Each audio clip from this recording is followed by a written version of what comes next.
So, welcome back to Red Hot Talk once again. This is Jimmy Cheng, and we got Rod Lawton here in Red Hot Talk, episode 89, I believe. It's not, is it? 89? It is 89. Soon we're going to hit 90, and another 10 weeks we'll be at 100. Well, we should do some celebration then, get some bubbly ready. But, you know, it is cool. Today's topic, obviously, is going to be a little bit of a nerdy gear talk, and I'm getting a little bit excited about a couple of products, and this is why I want to make today's chat about some of the new cameras that I found exciting. Rod also got something to show you guys as well, and so between us, we're going to have some fun together. Hopefully, you guys will join in, and also maybe something that caught your eyes, and we have a little bit of discussion about those as well. But at the same time, I think we may actually talk a little bit about some rumors that we've seen for 2026. But without further ado, let's get it started. I think because I'm pretty sure that everyone who likes new cameras will be quite excited about some of the stuff that we'll be talking today. So let's get two things quickly out of the way, because we already spent the last couple of weeks talking about them. These are the two new Micro Four Thirds cameras, which is the Camera Intelligence Kyra, and also SD. I still can't pronounce that word, Rod. Is it Eskeet or Eskeet? Eskeet. Yeah. So another Micro Four retro-looking miniature Micro Four Thirds camera, and I think these two are very exciting camera, very different camera. I'm currently actually making a video for Kyra, which you'll be seeing at some point next week, and SD is, something that I would think it will be quite interesting, because I already spoke to the CEO and he's agreed to come on to the show and talk to us about the camera at some point next year.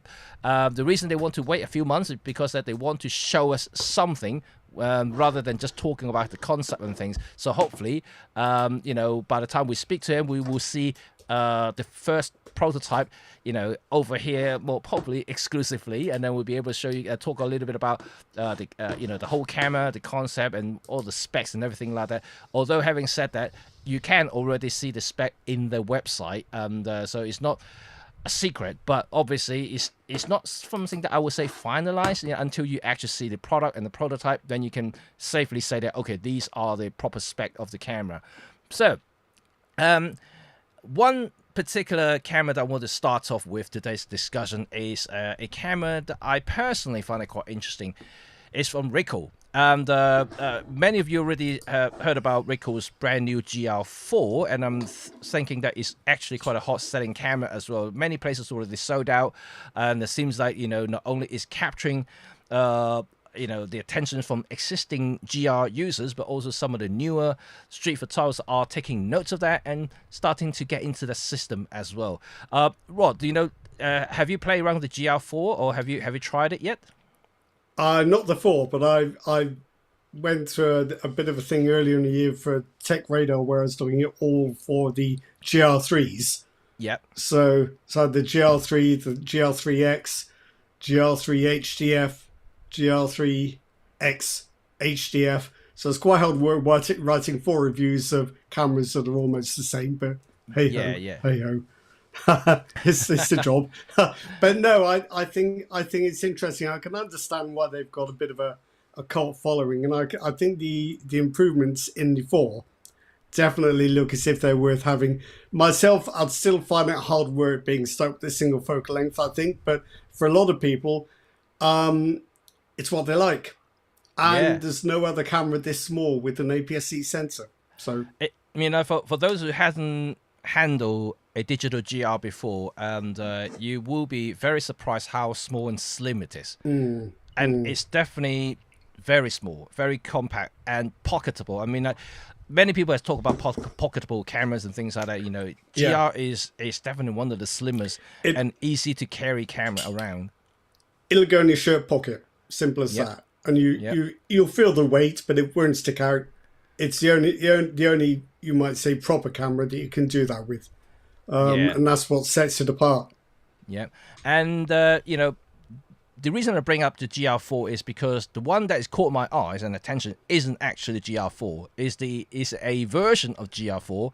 It's the new announcement from Ricoh. It's the GR Monochrome. So this is a black and white only GR, and using a obviously a bespoke black and white APS-C sensors that presumably will be similar from the K3 monochrome, I believe, because they may just simply reusing it or tweak it a little bit and put it in the GR body. But it will be very exciting, especially that there aren't many black and white only digital cameras. But Rod has some concern about the black and white sensors because it's not quite like film, kind of like a light sensor, isn't it? Well, it's a couple of things, I think. So I spent some time with the K3 monochrome. Yeah. And I was a bit disappointed by the dynamic range. It wasn't very good at holding on to highlights in the same way that a regular color digital camera, you can usually get about 1 EV of highlight detail back from the raw files, but the K3 monochrome's raw files had no highlight leeway at all to speak of. The other thing is that it's one thing getting a monochrome digital camera, but the images still have a very definite digital look. So unless you're going to start messing around with grain effects, and I think the GR does grain, I'm not sure.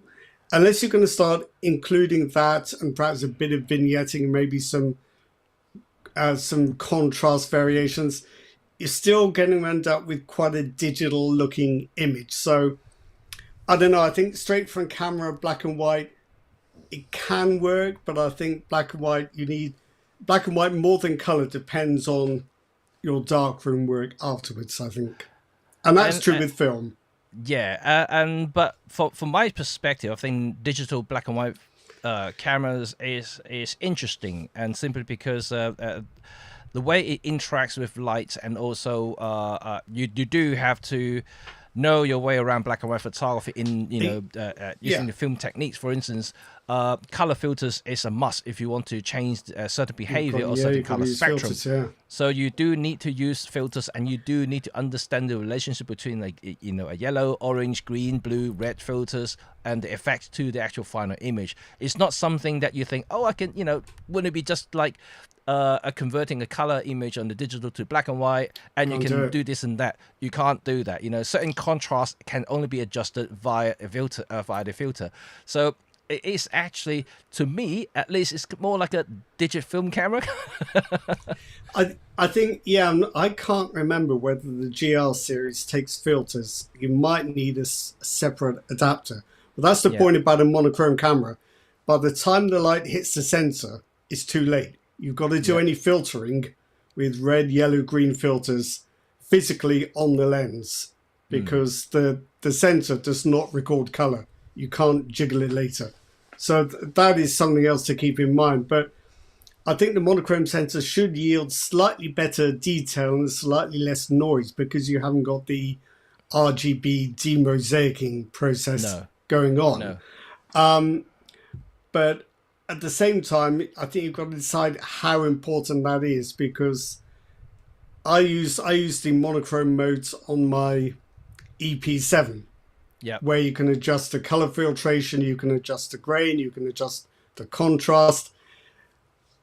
It won't have quite the same level of pixel level detail, but I'd swap that for the flexibility.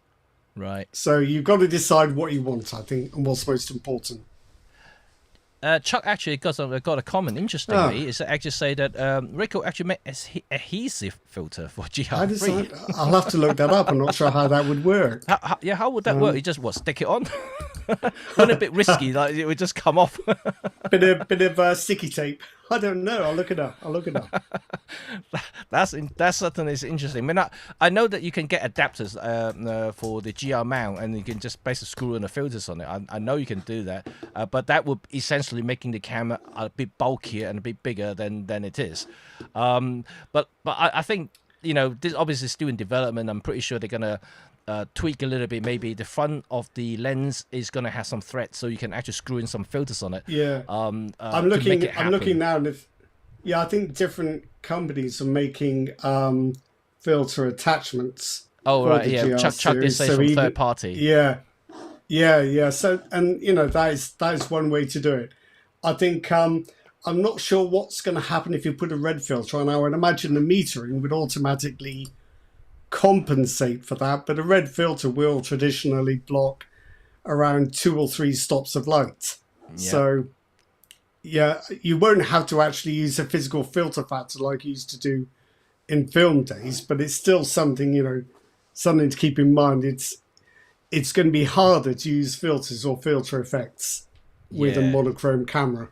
That's for sure. But in many ways, I think that will be probably, if I want to get a GL, the GL monochrome will probably the one that I want to get. Is it's probably would be the cheapest digital monochrome camera you can buy on the market, because all the other options out there now are cost at least double the money.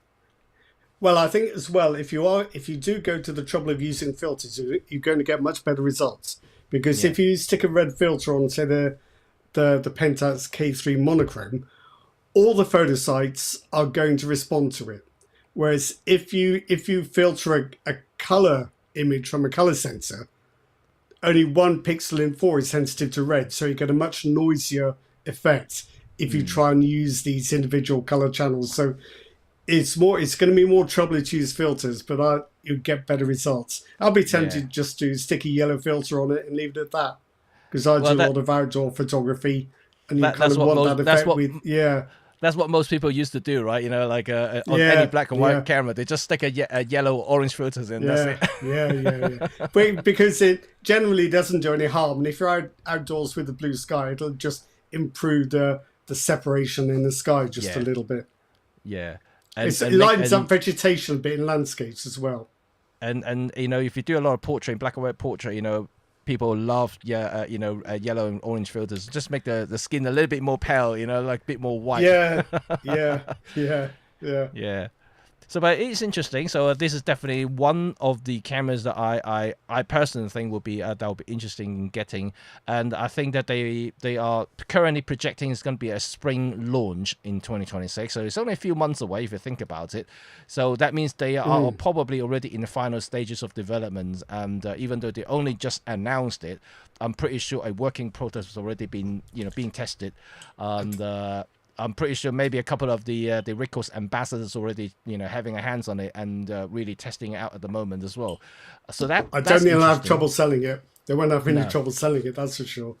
Yeah, well, but judging by the success of the GR4 itself, I'm pretty sure the monochrome may be even more than that, because there will be a lot of not only black and white photography wants to get one, but also some people who are curious about black and white digital black and white photography will be curious to buy one. Especially those who can't afford to get a Q3 monochrome or Q2 monochrome, or like a M11 monochrome. Those are like $6-7 each, and so this will be. I don't know the launch price. It doesn't really say much about the pricing at the moment. But I think even if they sell it for £1,500, it's still going to be significantly cheaper than all the other options out there. I think it's a K3 monochrome is anything to go by, and there is a price premium on that. I would have thought that if there is a GR4 monochrome, it's likely to be between 1,500 and 2,000. Yeah, I think so. We'll see. Well, I wouldn't think it would be 2,000, because the GR4 is roughly about 1,100, 1,200. So right, premium maybe 15, 1,600 is more reasonable. I don't think $2,000 will be approaching another category there. Because I know Pixies is about $3,000, and it's a rangefinder. You can get monochrome mode in it, and it's a different proposition, or it's a different type. I think there's nothing really you can compare the GL2. It's I would buy myself. I don't dislike them. It just wouldn't suit me particularly. But if it does suit you, there isn't anything else like it. There are no alternatives. Yeah. So I wonder, how many of you listening right now are interested in a digital black and white camera? And we all like black and white photographs, right? But most of us are simply converting color images into black and white. It's the easiest way to do it, and possibly the cheapest way to do it, because like I said, there are only limited options out there in terms of proper digital black and white cameras out there. Pentax, Leica really are probably the only 2 camera companies I know of. Pixies is a different thing. The more I dig into the Pixies website, they basically saying that they're still using a color sensor, but they switch into black and white mode. So this isn't really a black and white sensor. No, it's not. No, you can't do both. if you've got a color filter array over the sensor surface, you can't switch it off. Yeah.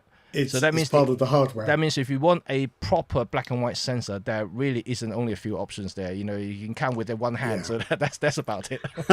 You just get a penknife and see if you can peel off the color filter array. I think don't do that. Don't do that. I think they're probably bonded on a very, very sophisticated way. But anyway, I mean, just have a quick look at the specs. And I mean, this is the spec from the Ricoh's US website. They already listed all out, even though it's not listed in the UK website or the Europe website. But US is already listed out everything. What, for the monochrome or for the color monochrome? One? This is the monochrome. Yeah. Okay. And interestingly, the ISO sensitivity can go up to 500,000. So. But this is not surprising, because I've seen a lot of the monochrome sensors can go really high ISO because you don't have the RGB array, and then that's right. Yeah. So with a regular color sensor, every photo site has some of the light spectrum blocked by the color of the filter above it. So yeah, you can get much higher ISOs. I found as well with the Leica Q monochrome that the high ISO shots had a very different appearance to those you would get from a color sensor, because there's no demosaicing. Oh, excuse me, I'm saying sorry. Yeah, sorry, hang on a sec. Absolutely. You know, like I don't know how many of you follow Leica, you know, in terms of their product developments, and the original M9 monochrome. I remember when it first came out, there are a lot of literatures and articles written about that particular sensor.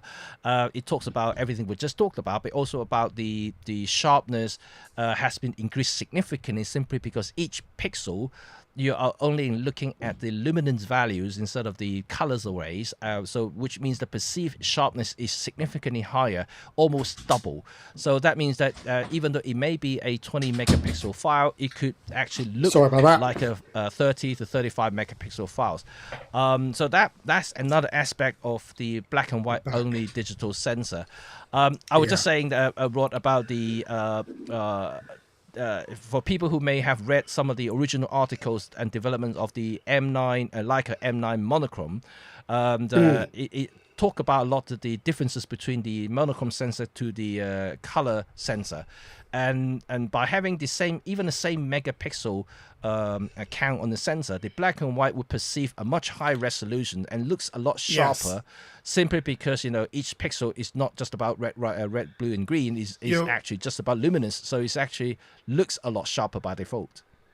Yes, because you're not demosaicing the color information. You're not borrowing image data from neighboring pixels. You know, every photo site is full and complete on its own. So you're going to get higher resolution, better high ISO shots, I think. But you just have to decide whether that is more important than giving up the flexibility of color capture. I mean, I use black and white LUTs a lot. I've got quite a collection. Yeah. Because what they will do is translate color into black and white in lots of different ways, shifting both the color and the tonal values. And I enjoy that flexibility. I wouldn't really want to be without it. But I think there are lots of other people who like to shoot stuff straight from camera or don't do a lot of manipulation, who are just going to love the GR digital. One specific usage, I know a lot of the, especially, you know, when I used to speak to Leica, and they told me most of the people who bought the Leica monochrome at the time weren't actually street photographer. Many of them are actually fine art photographers. So fine art is a very different beast altogether. So because the tonality that the black and white sensor produces, which is much greater than the color filters, the color sensors, and it's much smoother by default, because it just, you know, it does tend to be, yeah. So like you get a much smoother, much high quality transitions and gradations in all the black and white photographs that they always produces. So they prefer the black and white sensor, even though it costs significantly more. But you know, I think, you know, for fine art photographers, it's a very different genre altogether. They're really looking for the smoothness of the transitions and everything like that. I think so. And also I think perhaps it's possible to overstate the value of color data, because you can do a lot with dodging and burning that in digitally that you once did with filters. So if you do want a blue sky to come out darker, you can do that with like a graduated filter or a mask and a curves adjustment. So there are different ways of getting to the same place, really. But it just depends on how you like to work. Yeah. But I do think a black and white only camera does concentrate your mind on what you're supposed to be doing. You know, you're not thinking, do you know what, I'll capture in color and I'll figure it out later. No, you just got to work it out there and then, which is good anyway.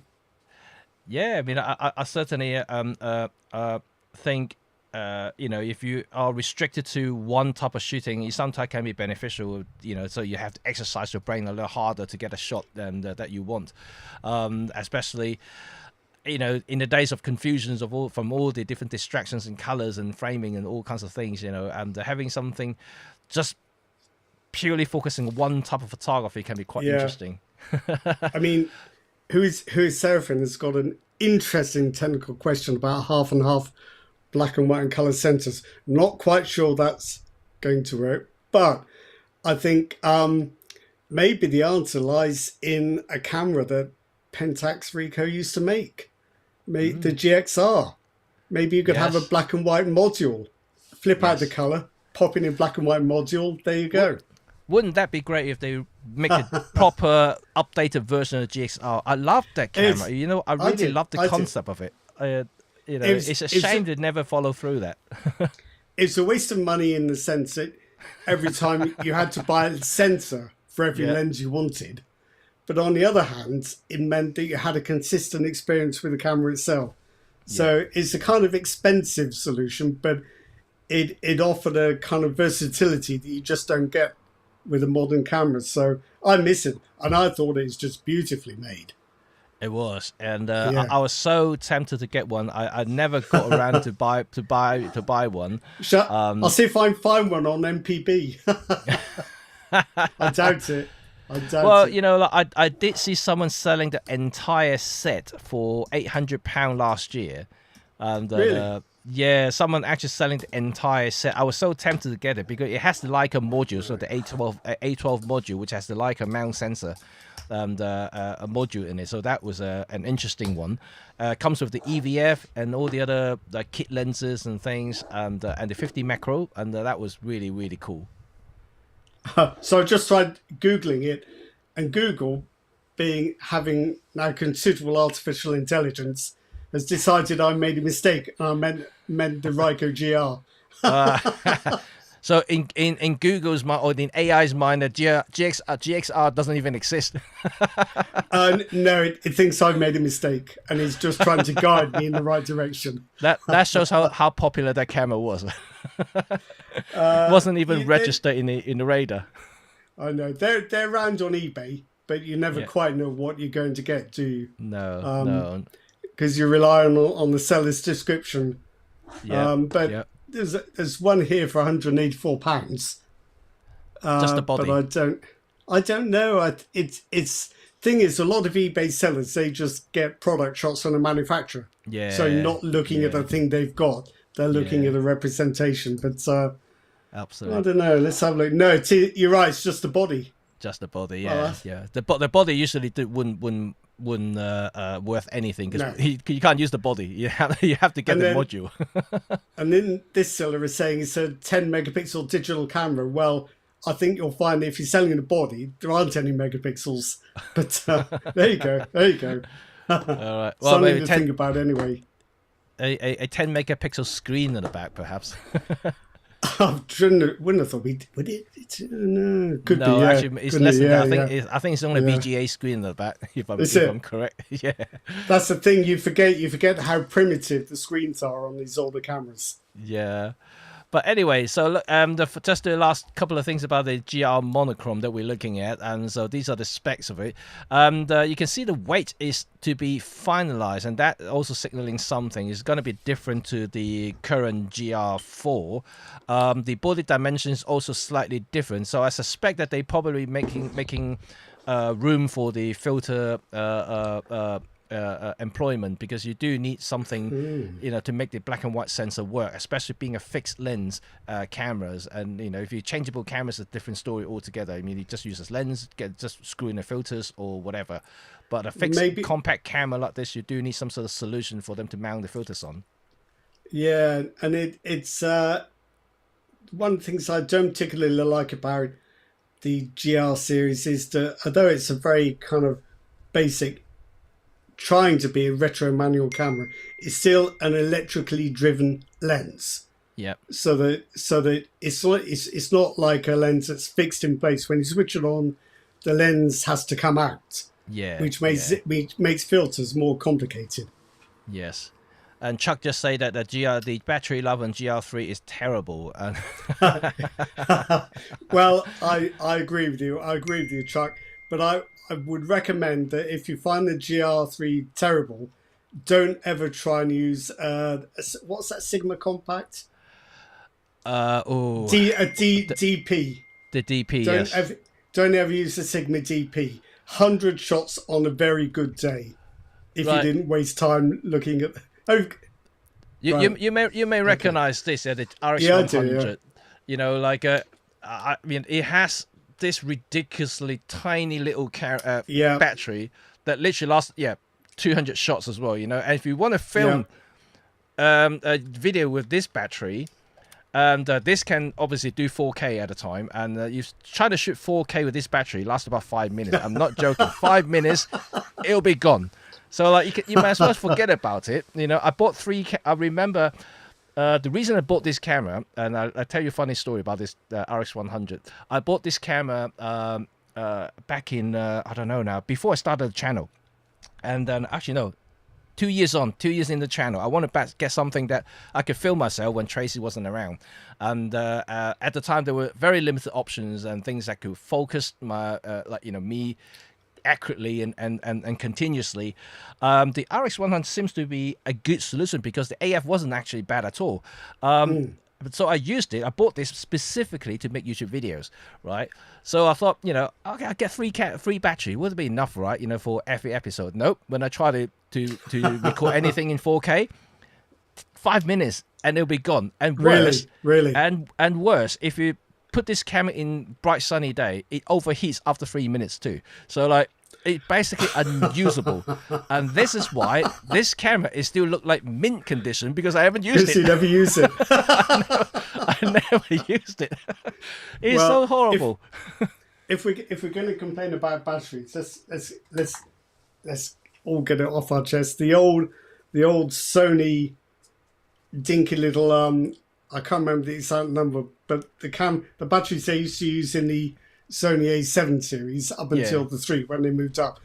I reckon on a good day I'll get 200 shots out of one of those. This is why I've got 4 of them. Yeah. It's just nightmare. But that's not too bad. You at least you get a dedicated charger for that. And the RX100 comes with actually, first of all, it didn't come with a battery charger. You can charge it with the camera using micro USB. Then I bought the original Sony charger, which is basically a plastic hub, and then you slot the battery in, still using micro USB. It takes 3 hours to charge a battery. Yeah, so it's ridiculous. Yeah. I was doing some video with my EOS R8 yesterday. Yeah, and I forgot to charge it fully before it started, so I was probably filming for about half an hour or so.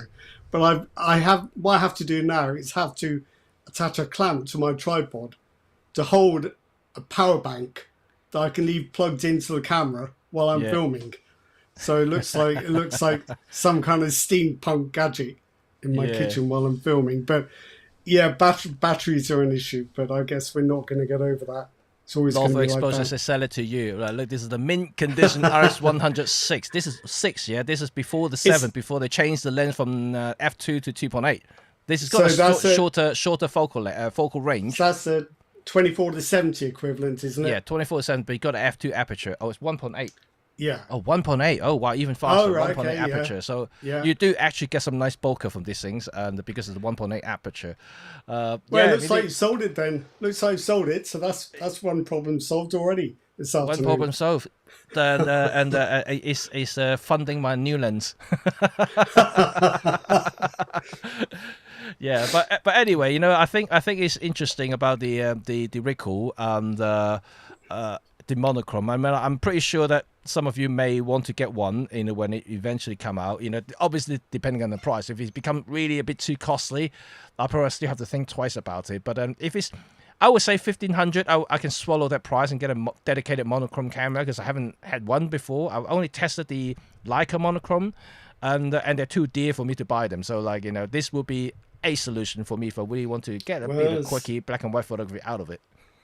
There's always the K3 monochrome. I mean, yeah, but you have to get lenses. Yeah, and it's difficult. It's difficult to get non-Pentax lenses now. Nobody bothers with Pentax K-mount lenses anymore. You can buy some old manual K-mount lenses, the old ones. You can if you don't mind going manual. But the Pentax digital era lenses are not all good. Yeah. So it's difficult, but yeah, looks like it's the GR4 monochrome for you then, Jimmy. Looks like it. As long as they don't overprice it. You're going to need a bigger house. I do. Although I'm selling a lot of stuff. After today's talk, I'm going to meet another guy who bought another lens of mine, actually. So I'm consolidating my collection at the moment.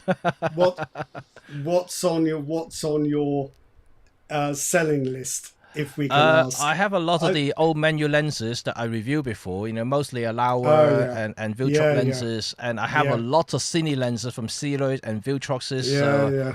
I probably got about 30, 40 lenses to sell. So, like, You're kidding. No, I'm not kidding. And possibly another 10 cameras I need to sell. So yeah, I have a bunch of things that I need to do. Yes. So what cameras are you going to get rid of?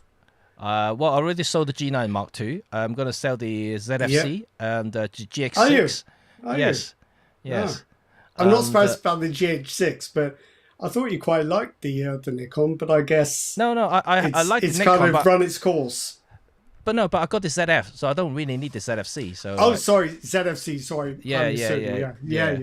So I mean, in fact, the ZFC is also almost mint condition, because as soon as I got the ZF, I literally just left it on the side. I never really used it, so I've probably got about less than 5,000 actuations on that thing, and it's quite a new camera. Yeah. Interesting. Okay. Right. Okay. Next camera. Shall we talk about the next camera? Right now. Yes. We are going to go into analog, because another camera that I pre-ordered. So just a spoiler alert, I actually pre-ordered this camera. And so this is this one right here. And this is the Lomography MCA.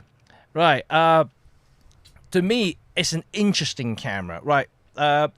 When Pentax announced the 17.5 frame film camera last year, I was tempted, because I haven't seen a new film camera for a while. I'm still a big fan of analog photography. I mean, I still have my M6. I have about 6 different film cameras here. You know, I still like them. I still shoot with them, although very rarely these days because of the cost of the films and development. But this particular camera caught my eyes.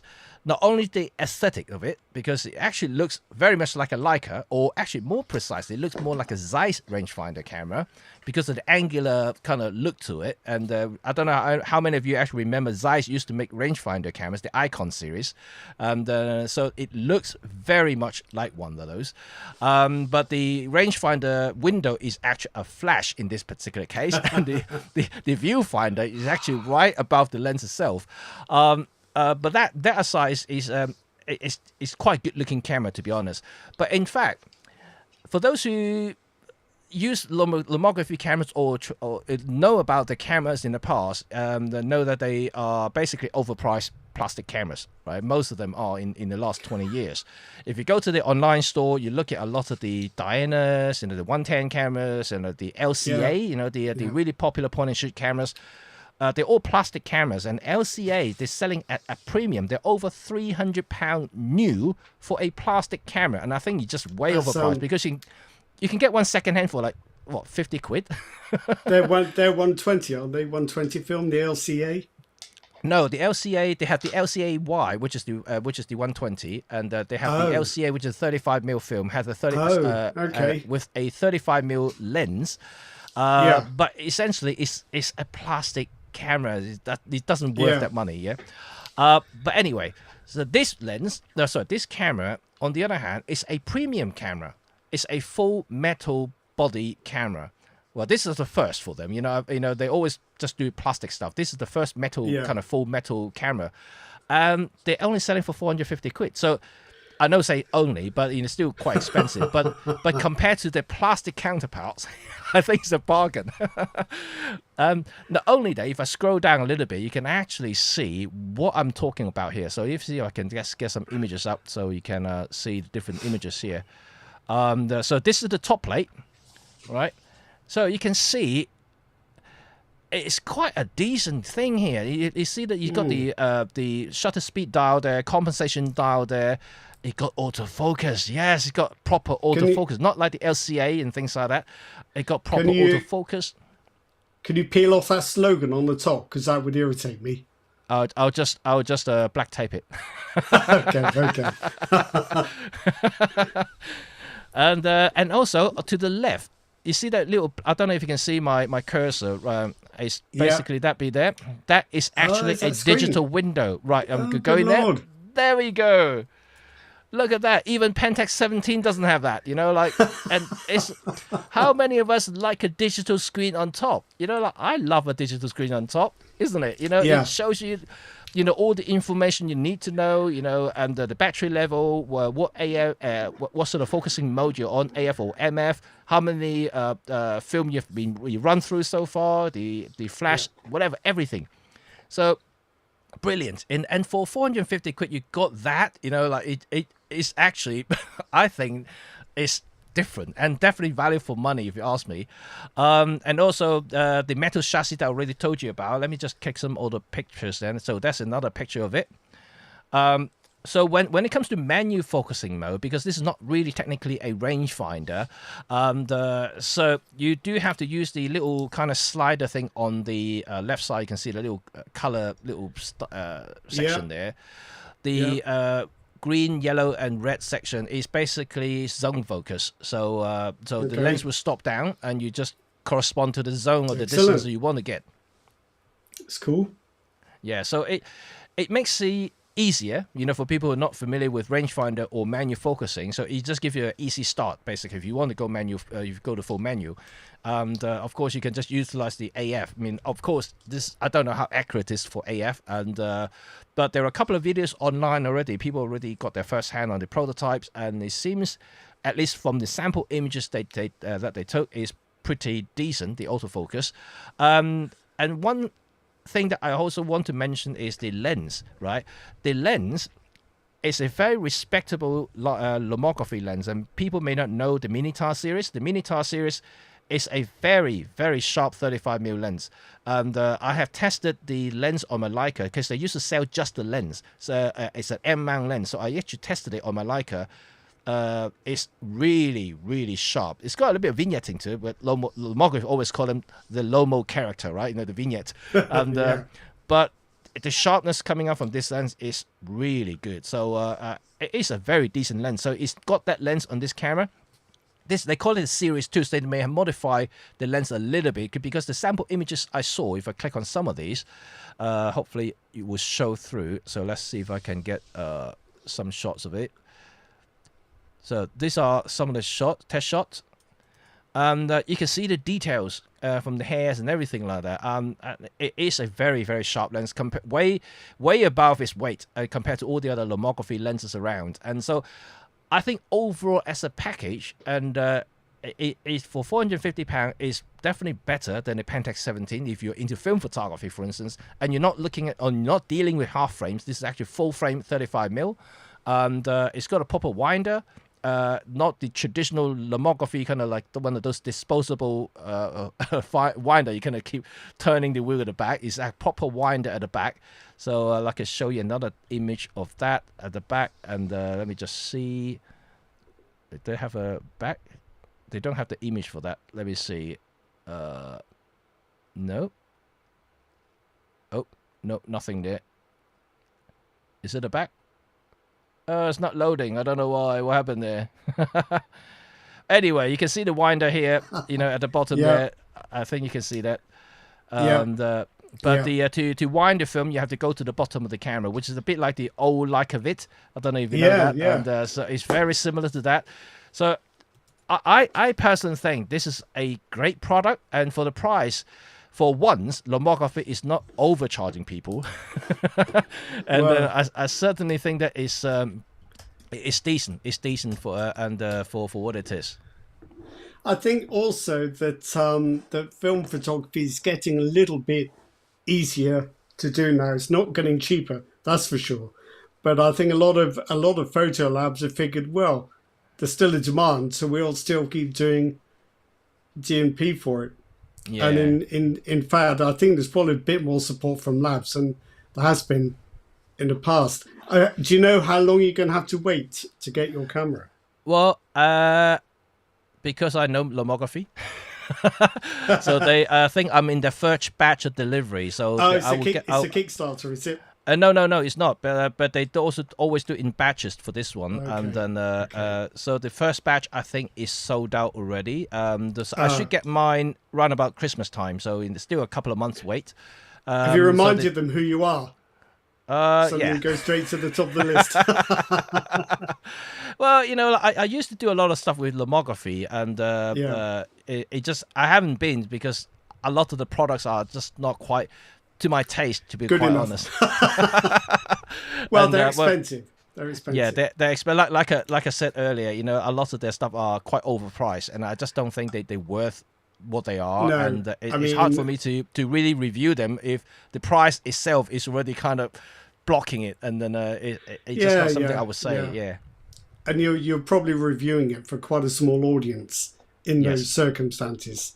Well, it'd be very interesting to see how this works out. It's certainly a hell of a lot cheaper than buying a Leica. And I don't think you can really get any decent used 35mm compacts now that are probably still working properly. Maybe you can, maybe you can't. Well, exactly. I mean, if you look around, even film point and shoot cameras these days has gone up in price, and then and like you can get point and shoot camera really cheap, like £100, £80, but those are really kind of the basic stuff. And for a really nice quality full metal point and shoot camera, you are still asking for a few £100 at least in second-hand market. Yeah. So this guy, brand new, 450, I really think is quite a bargain, comparatively to what's available around at the moment. And so I will tell you all about it when I get my hands on it, and then and start to shoot a full roll of films, and I'll be able to tell you all about it. I hope that it won't disappoint me, and but certainly from the spec, from what I see online at the moment, from the sample images I've seen, is certainly very a viable film cameras if you're into something that, again, pocketable, something that you may want to shoot street black and white stuff, and this could be a very good option. It's got a really good 35mm lens and a very decent 2.8 aperture, not significant 1.8 and things like that, but you see how small the lens is. That's why they want to really keep it quite small. If you got a bigger lens, you can really see that there's going to be really, really things sticking out in the front here. So I think they're just really trying to keep everything nice and small. And a 35 2.8, I think is more than sufficient for most cases. Are you mentioning size? Yep. That is a Canon RF35. It's a bit of a difference, isn't it? You're not going to put that on a camera and put it in your pocket. And this is quite compact for a 35 1.8. But it just shows how we've all had to get used to much bigger lenses, so that when you get a more traditional design like yours coming along, it's quite a surprise, because it reminds you that lenses used to be quite small. They are, right? You just really forget how small film camera lenses were, and we talk about pancake lenses these days, and if you look at this, well, this is a modern lens, but then it's made for Leica M-mount camera. So this is a 28. Oh, is that the fun leader? Oh yeah, fun leader, 18 f8. But look how thin that thing is. It is. I've used it. It is a lens of interesting quality, should we say? It's an acquired taste. Jimmy, while we're talking about this, I've got a new film camera. Oh, do you want to see it? Do you want to see it? Yeah. Of course. I want to see. You're film excited? Cameras. I'm excited. Hey, oh, that looks Kodak. It is Kodak. What's it? Kodak Ektar H35N. Whoa! But don't get too excited, because technically, imagine a disposable camera that you can reuse. And that is about the feature level of this camera. But it's quite neat. It's it's about $70, £70. But what's interesting is it's a half frame camera. So if you want to have a go at half frame, but you can't quite stretch to a Pentax 17. So instead of spending 650 quid, you spend 70 quid on it. Well, yeah, but of course, being as crude as it, excuse me, being as crude as it is, it's the sort of camera like your grandparents used. You know, only take it out in good daylight, and if you're indoors, you've got to use the flash. And you're going to get that horrible... But that's what people want these days. They want that flash. I know. So I'm terribly worried, because I've just finished a 36 exposure roll. So that's 72 exposures, and it's a lot of expense to find out it's terrible. But I'm reviewing it. Yeah. So Robert Mills is saying, have you seen the photos yet? No, they're at the lab. Right. Just getting half frame developed and printed, you need a specialist lab. And of course, you've got 72 prints. So the whole job is like 16 quid. But luckily, I'm reviewing it so I can get it back. But I don't know whether to do it as a hobby. But yeah, it does look quite nice. It does. The only thing is, this is lightweight plastic. It's 115 grams. It looks all right. It looks nice until you pick it up. It looks nice it looks nice from the front. Not much on the back. What lens has it got? What lens is it? It is. You'll be impressed by this. It is the official designation is Kodak aspherical lens. Come on, Kodak. Let's name something, right? I think there might be some glass in this one. I think so. It's a 22mm, but it's half frame, of course. So I think it works out at about 30-ish, something like that. Right. The viewfinder, it's does the job, but it's quite vague. It's not a DSLR. So a lot of guesstimation there. You've got parallax there as well. Well, it just confirms you're pointing in the right direction and roughly what's going to be in the shot. But it's funny. I can't get the back open now. It's funny, going back to loading film again. It's might be 15 years since I last loaded a film, but it all comes back. So you've got the old business of you've got to get your cartridge in, then you've got to get the leader across to the take-up spool, then you've got to try and decide if you've pulled out enough leader to grip, then you close the back, then you open out your rewind crank in the base, you take up the tension. Sorry, my camera's reversed, so everything I do is in the wrong direction. So you take up the tension with the crank. And then as you're winding it on, you just make sure that turns.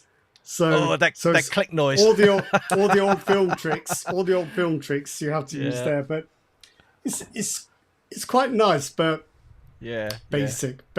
But yeah, compared to, I think, the Pentax 17, that's quite a lot of money to spend on something you might not like. I think you might, but half frame is weird. You've got to remember every shot is vertical. You can do horizontal, but it doesn't come naturally. And when you do get your printing done, people say, "Oh, well, you get twice as many pictures on a roll." You still have to print them, and that's where you're going to feel the cost. So and also people may have forgotten, because when you do half frames, it's a little bit of crop sensors, right? Essentially, first of all, your focal length is not really as direct conversion as you may think. Oh, you have a 50mm lens, it's not actually 50mm. You have to multiply a little bit because it's got the crop factor there.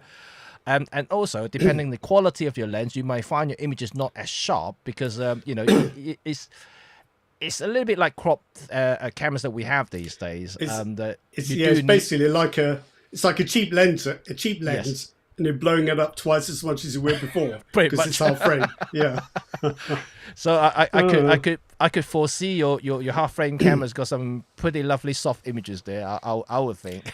Don't. I'm worried enough already. It's going to be a week or so before I get it back from the lab, and we'll soon find out when I've got to do the whole thing all over again. But hey ho. But yeah, I was going to show you one other thing. I'm in bargain town. We got a double whammy here. Yep, go on. You know, you were talking about small lenses. Yep. Is that small enough? Oh yeah. Now, for what camera is this? You're thinking it's a phone lens, isn't it? But actually, it's not. It's not, because it's part of a set of 3 lenses made by Samyang that I think probably nobody's ever heard of. Can I get this on the camera? So that's another one of these 3 lenses. It just fits into this mount. Yeah. And then this mount goes on your camera. So I've got the Sony eFit. So these lenses are really very primitive and simple. There's a 21mm, there's a 28mm and a 32.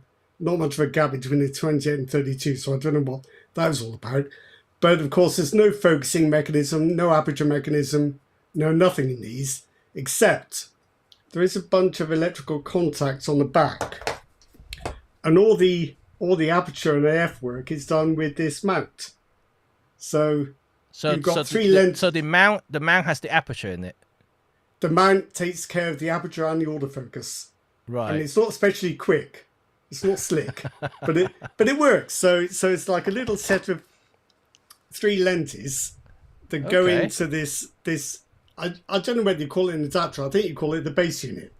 Yeah. And that just goes on the camera. So it works out that I put this on the camera and I've got 3 prime lenses, and it's about £280. And you get autofocus and aperture control and EXIF, I think. That's interesting. So it is, yeah.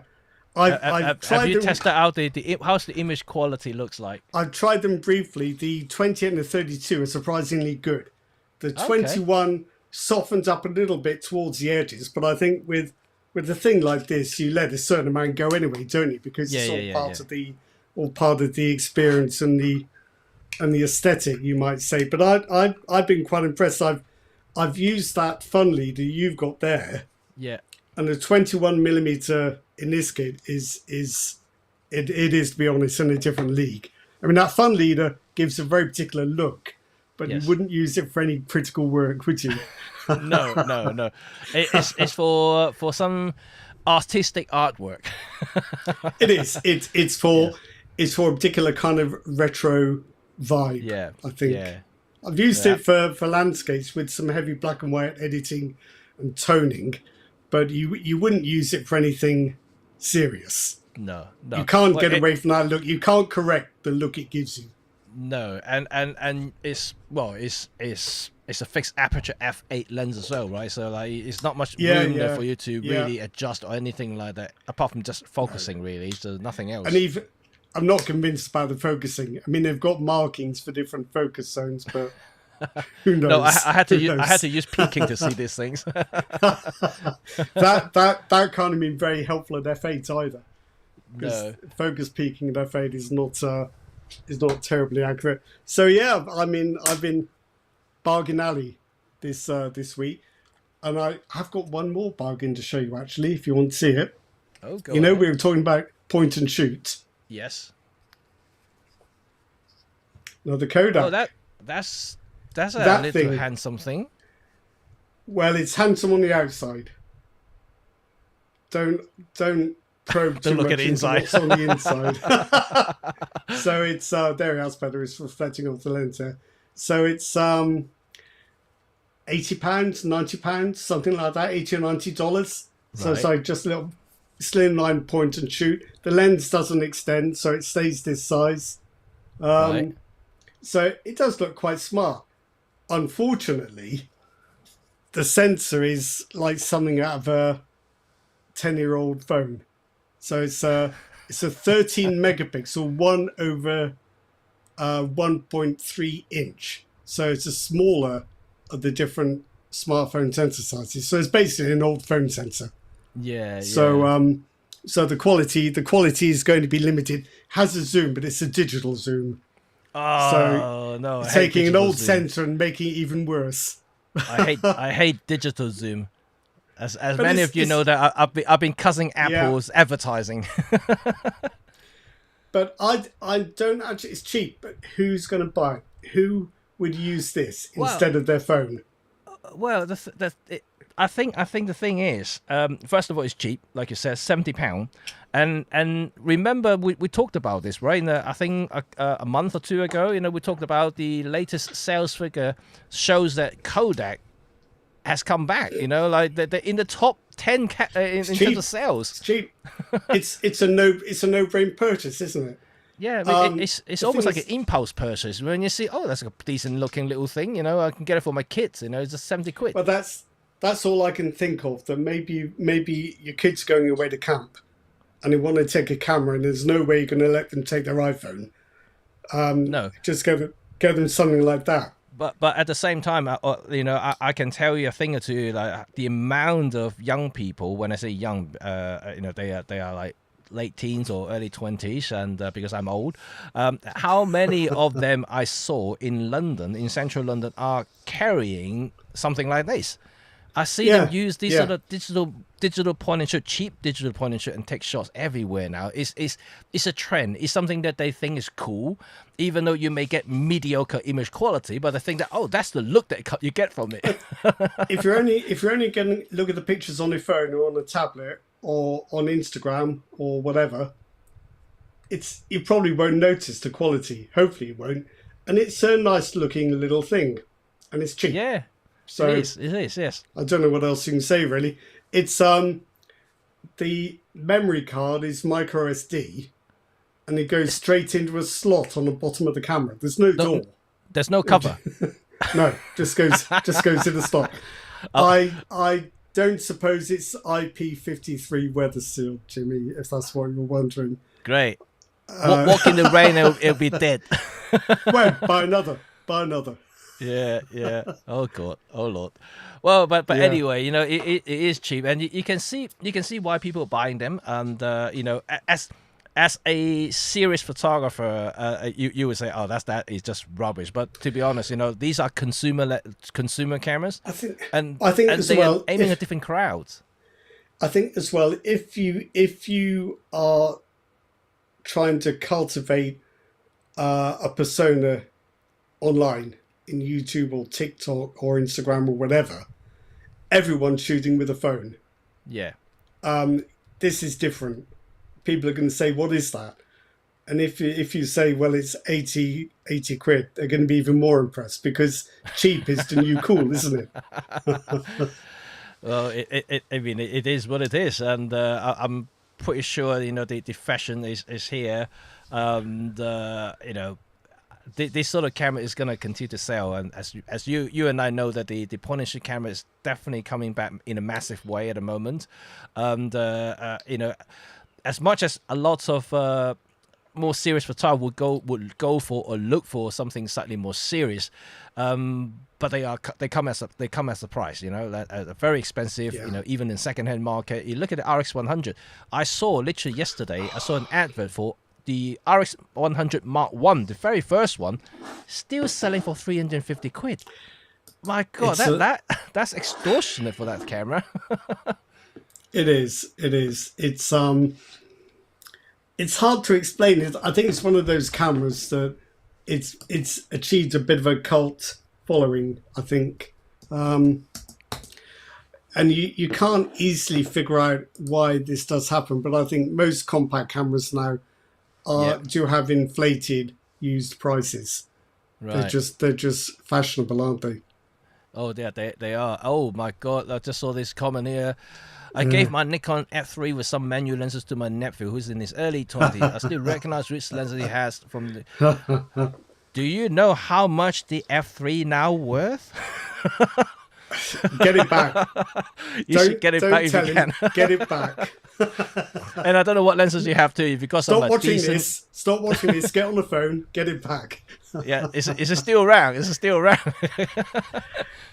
I remember the Nikon F3 being incredibly controversial because it had an electronic shutter that needed a battery, and the pros were absolutely appalled at the prospect of running out of the battery going flat. And then what would they do?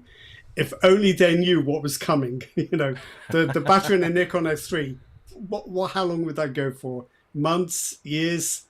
But now you've got to take space with you everywhere. So, it is. How times change.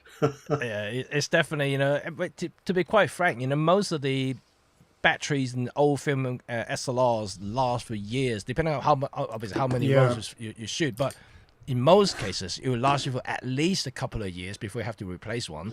And the F3 has the manual override, right? Even the battery is depleted. I think certain shutter speed, like 160, 160 and 1200 will still work manually. So you're not technically dead. You can still shoot, but you're just kind of limited in the shutter speed. Yeah. But the F3 is definitely a lovely high demand camera. I don't know how much you would pay for one these days. I was just thinking what my old Pentax MXs cost on eBay. They're not too bad. I foolishly sold 2 Pentax MXs back in the 2000s when we needed a CD player.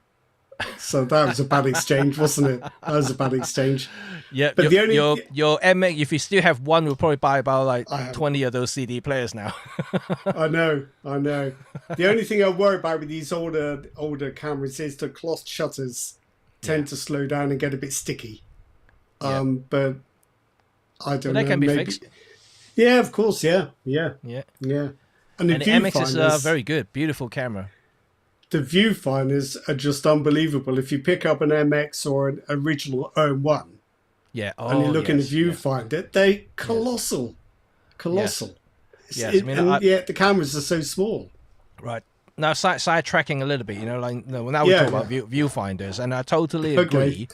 I think that there are a few optical finders that I think is really, really good. And anyone who use old SLR and film cameras, you chip in, whatever. What's the best viewfinder you ever use, right? So OM1 is definitely one of the best ones I've seen. Big, giant, bright, really good finder. The Leica M3, massive as well, really good magnifications. Excellent. And the Pentax in general, even like some of the cheaper options are still got good finders. So I think Pentax has definitely got some really good finders there in the whole series of cameras that they produce. The MX is definitely one of them. And another one would be I can't remember, Voigtlander rangefinders. They are a bit underrated because they always see them as a cheap knockoff of Leica cameras because it's a M-mount camera, it's a cheap rangefinder by comparison.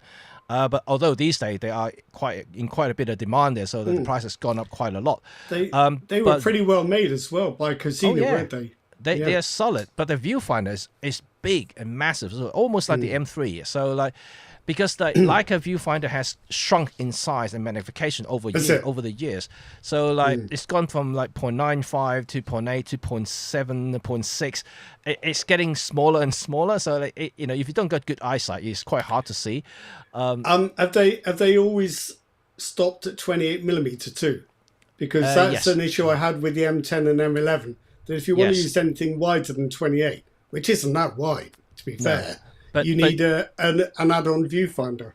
The problem with rangefinder or any sort of rangefinder is the fixed size window that they have. So if you want to use wide lenses, that means that they need the viewfinder need to cover the frame with the angle of view in the frame lines and inside the window. And the only way to do it is to have even less magnifications in the viewfinder and make it even smaller. Yeah. And that's why Leica used to set a 0.58 viewfinder specifically for wider lenses. But those are special orders. You can order. And they're not rangefinder coupled, are they? No, not a coupled one. If you go for 20 mils or 21 mil, those are not coupled. So you have to estimate the focus on the lens barrel, though, don't you? But then when you get to that wide, there's a little bit of leeway there. So much, it doesn't really matter, especially when you stop down to 5.6 or f8. But Voigtlanders have always been big, like 0.8, 0.85, so really big finders there. So if you love rangefinders, I think Voigtlander bodies are pretty good. So these are the finders that I think they are really good. And obviously I think the SLR days, or modern SLRs, will be Nikon F6 and also the EOS 1. Their finders are also pretty big and bright. Back in those days as well, you could often swap out the focusing screens, couldn't you? Oh yeah. Because you could on the MX. I think modern focusing screens are a little better, though they are optimized for digital. But I did swap out one of my Pentax MX screens for a matte screen. For black and white. I don't know why I did it, but it seemed to make sense at the time. But that's the kind of thing you could do.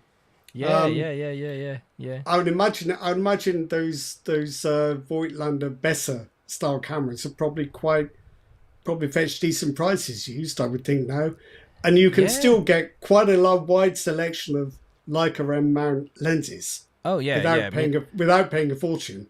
Well, you got well, it depends. If you are into Leica M mount lenses, there are absolute tons out there, and to be quite frank, they can be easily adapted to any modern mirrorless cameras now because of the flange distance.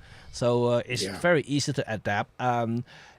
Obviously the most expensive stuff is still going to be the red dot stuff, so all the Leica branded stuff is still going to be very pricey, but you get Voigtlander, you got some old Canon L39, you can adapt it to the M mount very easily. Nikon also has some lenses and a bunch of cheap Chinese knockoffs and also Russian lenses that you can buy for literally next to nothing.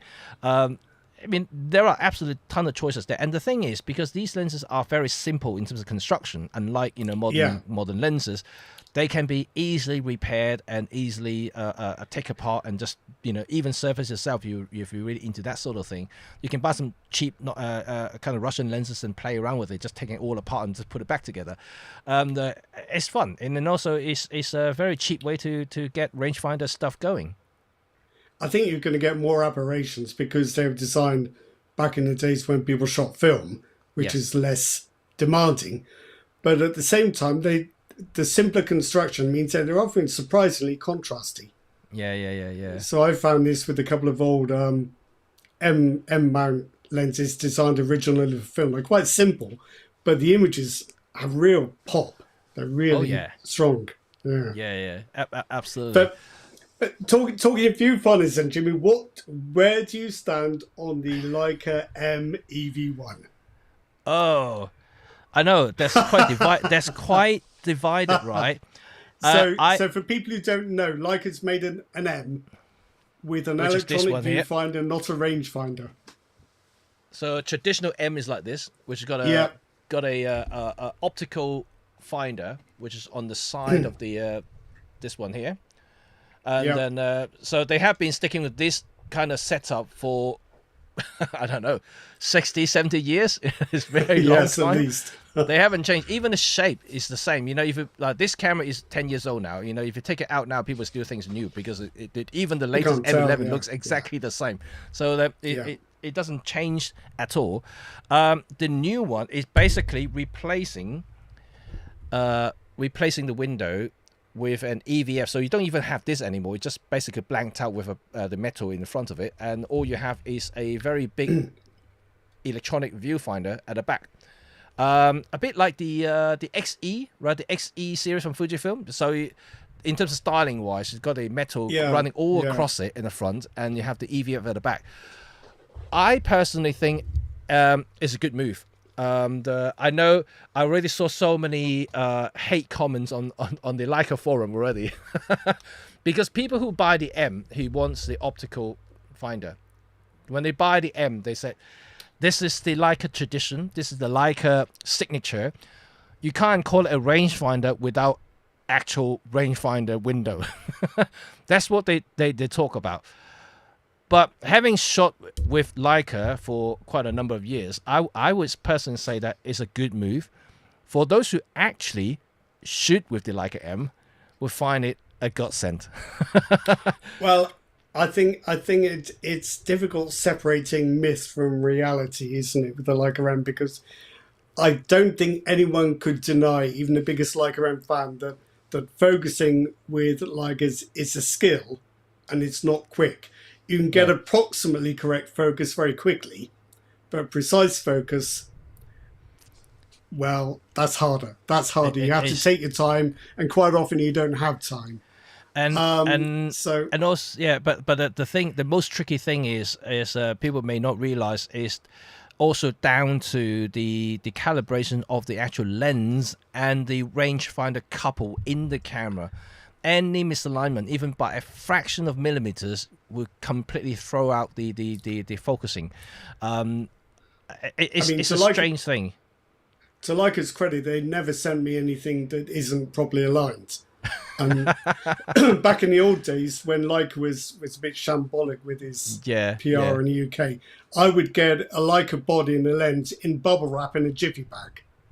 And I had one lens that where the focus knob was loose, but that still focused okay. You have to trust the engineering. But it is perfectly true. If there is any misalignment, and even if you could say that all Leica lenses are perfectly adjusted, what if you buy a cheap third-party lens? You don't know for sure that the focusing cam and the shimming and everything is going to be exactly right, and things are going to be in focus. And if you're quite close to something and shooting at f2, it makes a different. Oh, it really does matter. Absolutely.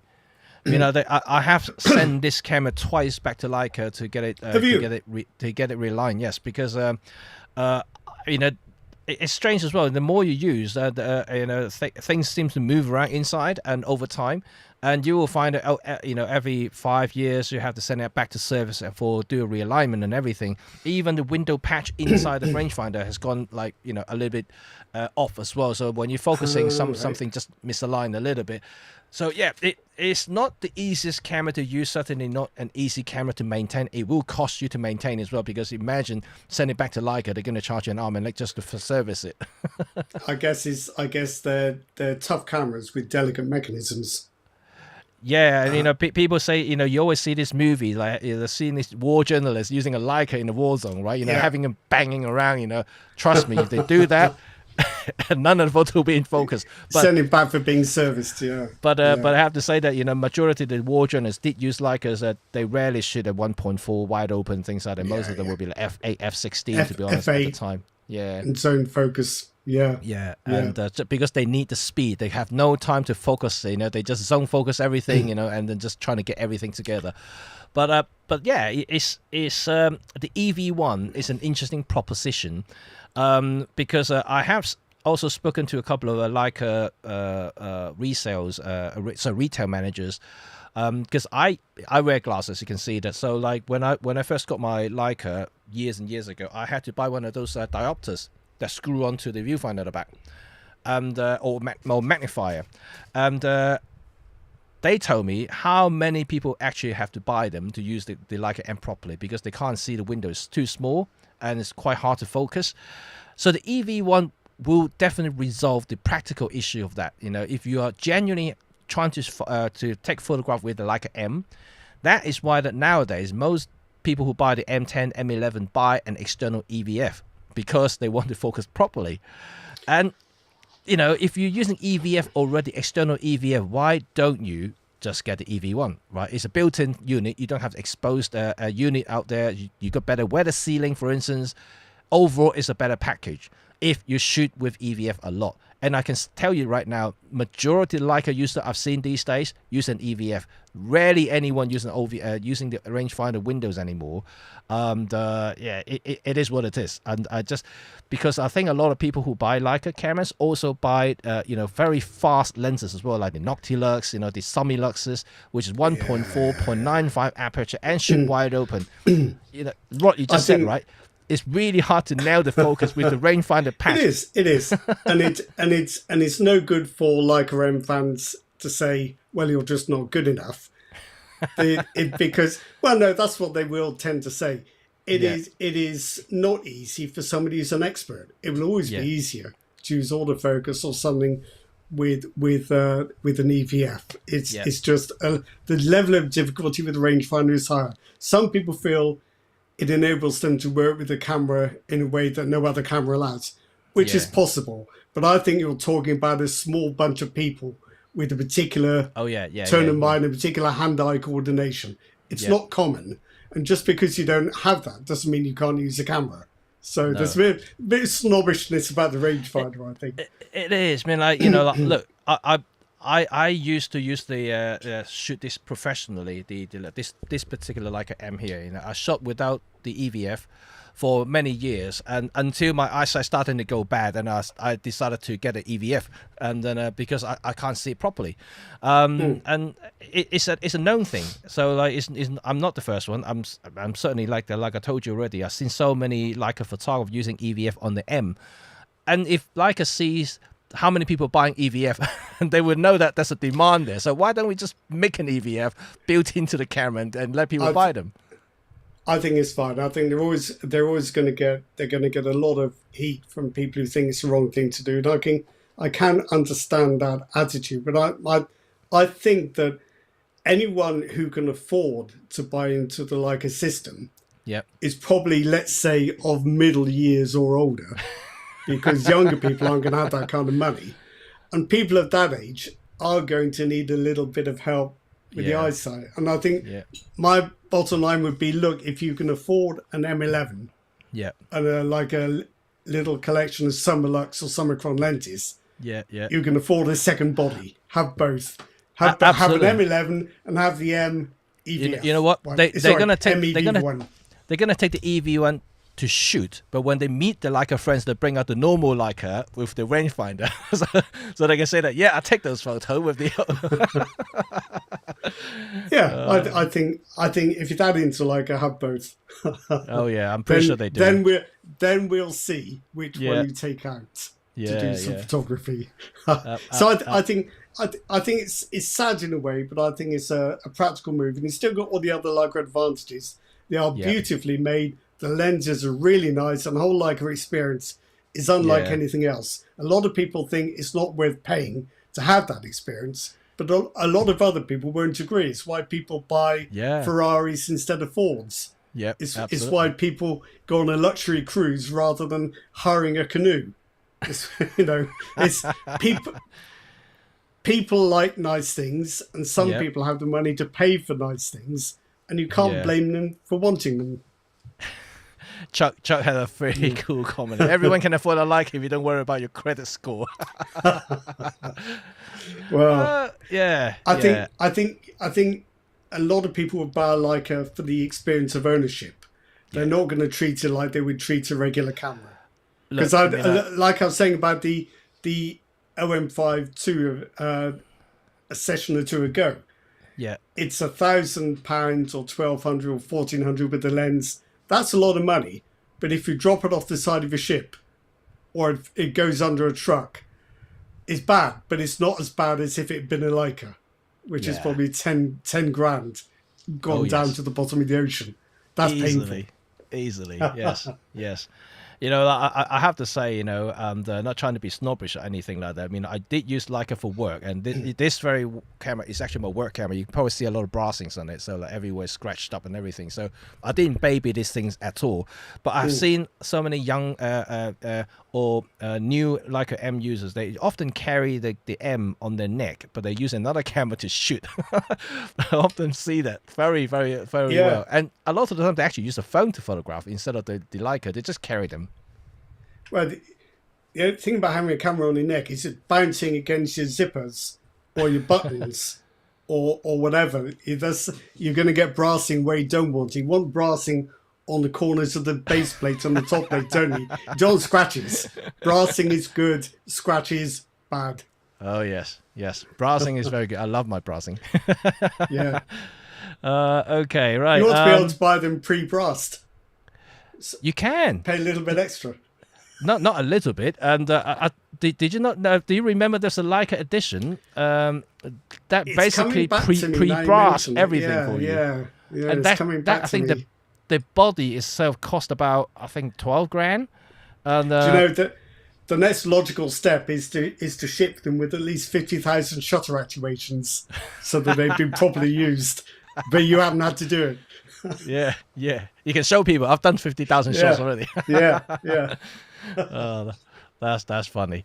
Okay, well, there's some comments we probably just bring it in and have a little chat as well. I'm just tuning in. Yeah. Wanted to comment about the Lomo LCA. Big fan of it. I want those innovation to come to an instant camera from them in the future. Interesting. Yeah, well, the instant. Well, I won't say instant, but instant market is also growing in the last few years. It's kind of slowed down for the last couple of years, but you see the likes of Polaroid have introduced several new models, and one of which has got LCD screens on it as well. So they are getting more advanced, but they really can't get away with the fundamentals because still an instant camera, so like, there's not much you can do about instants apart from giving you autofocus, giving you a little bit more manual controls and things like that, but it's still not going to be a lot of things you can do. Well, the Instax format is quite small too small for a real photographic value, even Instax wide. But do Polaroid still have the larger formats? That used to be about 120 size, didn't it? Oh, not the sheet one. No, they don't do the sheet one anymore. So they only have the normal square format, and I think they've even given up the wide format as well.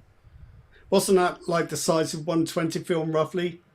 Is that the sort you put in a medium format back roughly for studio tests? Yeah. So that makes sense as a size, but I find Instax just too small. It's all right for novelty, but not much else, I wouldn't think. I have an Instax Y printer here. Excellent, good. I had one for a while. Yeah.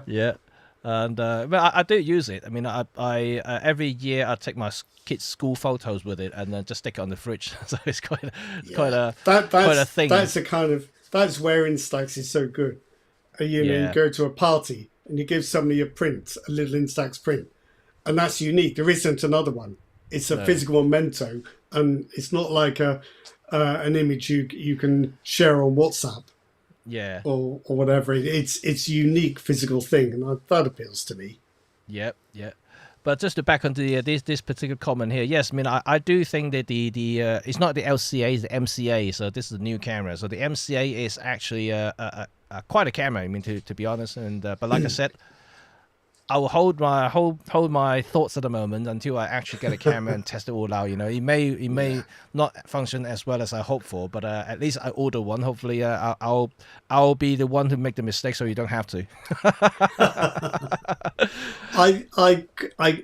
Strangely, after using this little Kodak, I could be tempted to get back into analog again because I've been reassured that there is quite a lot of support out there for film and developing and printing. It's incredibly expensive compared to what it used to be like. Yes. When I was shooting analog properly before digital, I used to think that £5 was a lot to pay for process paid slide film. Yeah. And if only we could go back to those days. So I think these days I had to get this Kodak. I think this is basic Kodak film for testing the Kodak XR. That's £10. And then half frame processing and developing on top of that, another 16 quid. It's an expensive hobby. Remember the days when these sort of basic film would cost like what, £5 for £5 for 3 rolls? Yeah. You'd go out and get 3 rolls of Tri-X for £5 and then develop it at home. And if you had to get prints done, that could be 3 or 4 quid. I still remember the days when I used to go to Boots and buy those cheap multi packs, right? And you can get buy 3 for 2, right? It was really cheap. You can get 3 for 2. And I always get 3 for 2, so you can get 3 rolls for the price of 2. So I get 3 packs of Fujifilm Real 100 for like £8. So that was cheap. Yeah. 3 rows. Luckily the labs are still there, but they're much more expensive. If only Kodachrome was still going. Oh well. Bye, Kodachrome. Well, you never know. Kodak seems to be on the back at the moment, right? He's coming back now with all these little cameras. I think Kodachrome was a very difficult process for labs so that's never coming back. And also, it's been a little bit prone to mold. I found fungal growth. My Kodachrome transparency, a little bit, yeah. Maybe it's just because of where I kept them, but hey ho, it's gone. But anyway, and I just want to see if anyone still shoot films, and or more or less every one of you are now shooting digital. We'd like to get some idea if anyone still have some sort of film cameras or film equipment at home. I've got film cameras, so will probably still work quite well. So maybe I should recommission them, check them out, and use them a bit more. Well, my M6 still got films in it. So I haven't even, I totally forgot what I've taken with it. So because it's been so long now. That's the only thing, isn't it? Yeah, I finished the roll. Hey, I finished the roll. Where's my roll now? Now I'm thinking. Yeah. I might have taken it out, put it somewhere. I'm not entirely sure now. This is the thing about films, right? So many film stories you heard about. These film photographers, they have like a shoebox full of undeveloped films, and this is what's happening to me now. I've probably got about a few rolls lying around somewhere that hasn't been developed. The old advice was, when you finish a film, don't wind the leader fully back in. Because if you're going to develop it, it's easier to pull it out. I didn't like that, because what happens then is if you leave the leader poking out, for a couple of weeks' time, you can't remember if that film has been exposed or not. So, what do? You're stuck, aren't you? You're stuck. Yeah. You can't use it. And you can't send it away for developing. You have to be very disciplined, very organised to be able to do that. One of my friends, Ray, I mentioned his name a few times over this chat and also in my channel as well. He's an analog, majority analog, I would say. He still shoot a little bit digital, but he shoot mostly Polaroids and also analogs. His specialty is multiple exposure. And what he does is he load a roll of films. He go to some locations where he think is going to be the good first layer of the multiple exposure. He would do a series of shots, and he will put the camera into the dark back, and then take the film out, wind it back, take the film out, and then when I don't know, some weeks and months later, he think that that's a good subject he can shoot, he will reload that back into the film. Cameras, so the frames will even overlap. Film will, but he is fairly accurate. So so he more, you can still see a little bit misalignment there, but then he more or less getting into the frame. So he's been doing this for years. So it's some sort of process he's been doing. Obviously, he has a method of doing it. Otherwise, you can imagine that could be a mess if you keep doing that. It's reminded me about sprocket holes, and it's something I have to get off my chest, which is related to this. Right. When you use software that does film simulations and can simulate 35mm negative strip, how is it none of these software companies have any idea how many sprocket holes you get along the width of a 35mm frame? There's a certain company that we both know, Jimmy, that thinks it's probably like 10 or 15, or it could be 20, or it could be 9. No, 35mm film is 8, counting the gap. Nobody gets it. All of these software companies selling the software to simulate films. Can they not get that right? It's very annoying. No, anyway, because they probably haven't used films. That's the thing.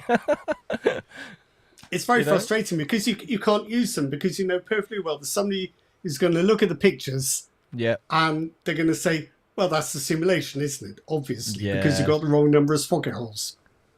Very annoying. Very annoying. Owen says that film is quite a thing with youngster like my nephew. It is. How many new YouTube channels I've seen over the last 5-6 years are started with young people, and they're dedicated with analog shooting only. And it has become a thing, and I can say that. And also that to some extent also what keeps the film industry alive is because of these young people. So I have to applaud them for their effort. Without them, is probably the whole film industry would be gone by now. But it's because of them, and also I have to give some credit to Lomography, never really given up. Because they remain as an analog company, and you like them or not, because but because of them, they have been pushing all along about film in different formats, not just 35mm. They have 110 film, they're 120 films. They've been pushing and pushing all this year, kind of never really given up. And they just, like I said, they just launched a new film camera. So like they're really trying to stick with the roots and continue this for as long as they can, I would say. So it's definitely something to be pleased about, I guess, especially in this more and more digitized world that we have now. Digital images do have a particularly characterless look. I mean, nowadays we're all looking at very fine differences between the results from different cameras, but they all have broadly the same look. There isn't the same range of renderings that we were used to before that. But I was watching some guy's YouTube channel. I'll think of who it is in a minute. He made some very good points about analog. One of them is the kind of variation in the look and the imperfections that you get, being part of the character. But the other thing he pointed out, which I go along with completely, is the anticipation. There is no instant gratification. No. You have to learn to wait to see what you've got and how it's going to look. And that sounds like a ridiculous thing to say is good. But in a way, it is, because you become much more invested in a process. You have to wait. So there's much more of yourself in the result. It's not just throwaway picture where you pressed a button, you saw the picture and you've forgotten it. It's something you've thought about quite a lot. I mean, you raise a very valid point there, especially for people who are just starting and learn about photography, like in the old days. Remember the days when we used to learn about exposure triangle, and with film, we got no EXIF data back then. You have to write down your setting for each frame that you do. Location, exactly roughly what it looks like in front of people. Even sketch it out on the notepad, and then draw out this is shot at f8. I mean, I'll have a 200 films in it, and my shutter speed is this, and it will list it all out. This is for them to learn about exposure, right? And because of the process, the intensive process that it has, and also the anticipation, like you said, you can't see the picture straight away. You have to wait, for a week before you can see it. So everything they can refer to is gonna be a week later, and then they go back, look at the film, look at the prints, and they go back to it. Okay, no, next time I may have to adjust a little bit of it. If I want to perfect this picture may look a little bit better. If I open up a little bit more, maybe whatever effect I want the cloud to blur a little bit, might have to use longer exposure. Things like this that people missing these days. They see a digital image, they forget about it. That's not what I like. Let's take another shot. They don't have that concept in, that kind of stuck in the brain about settings and the relationship between shutter speed, aperture, and all the other stuff.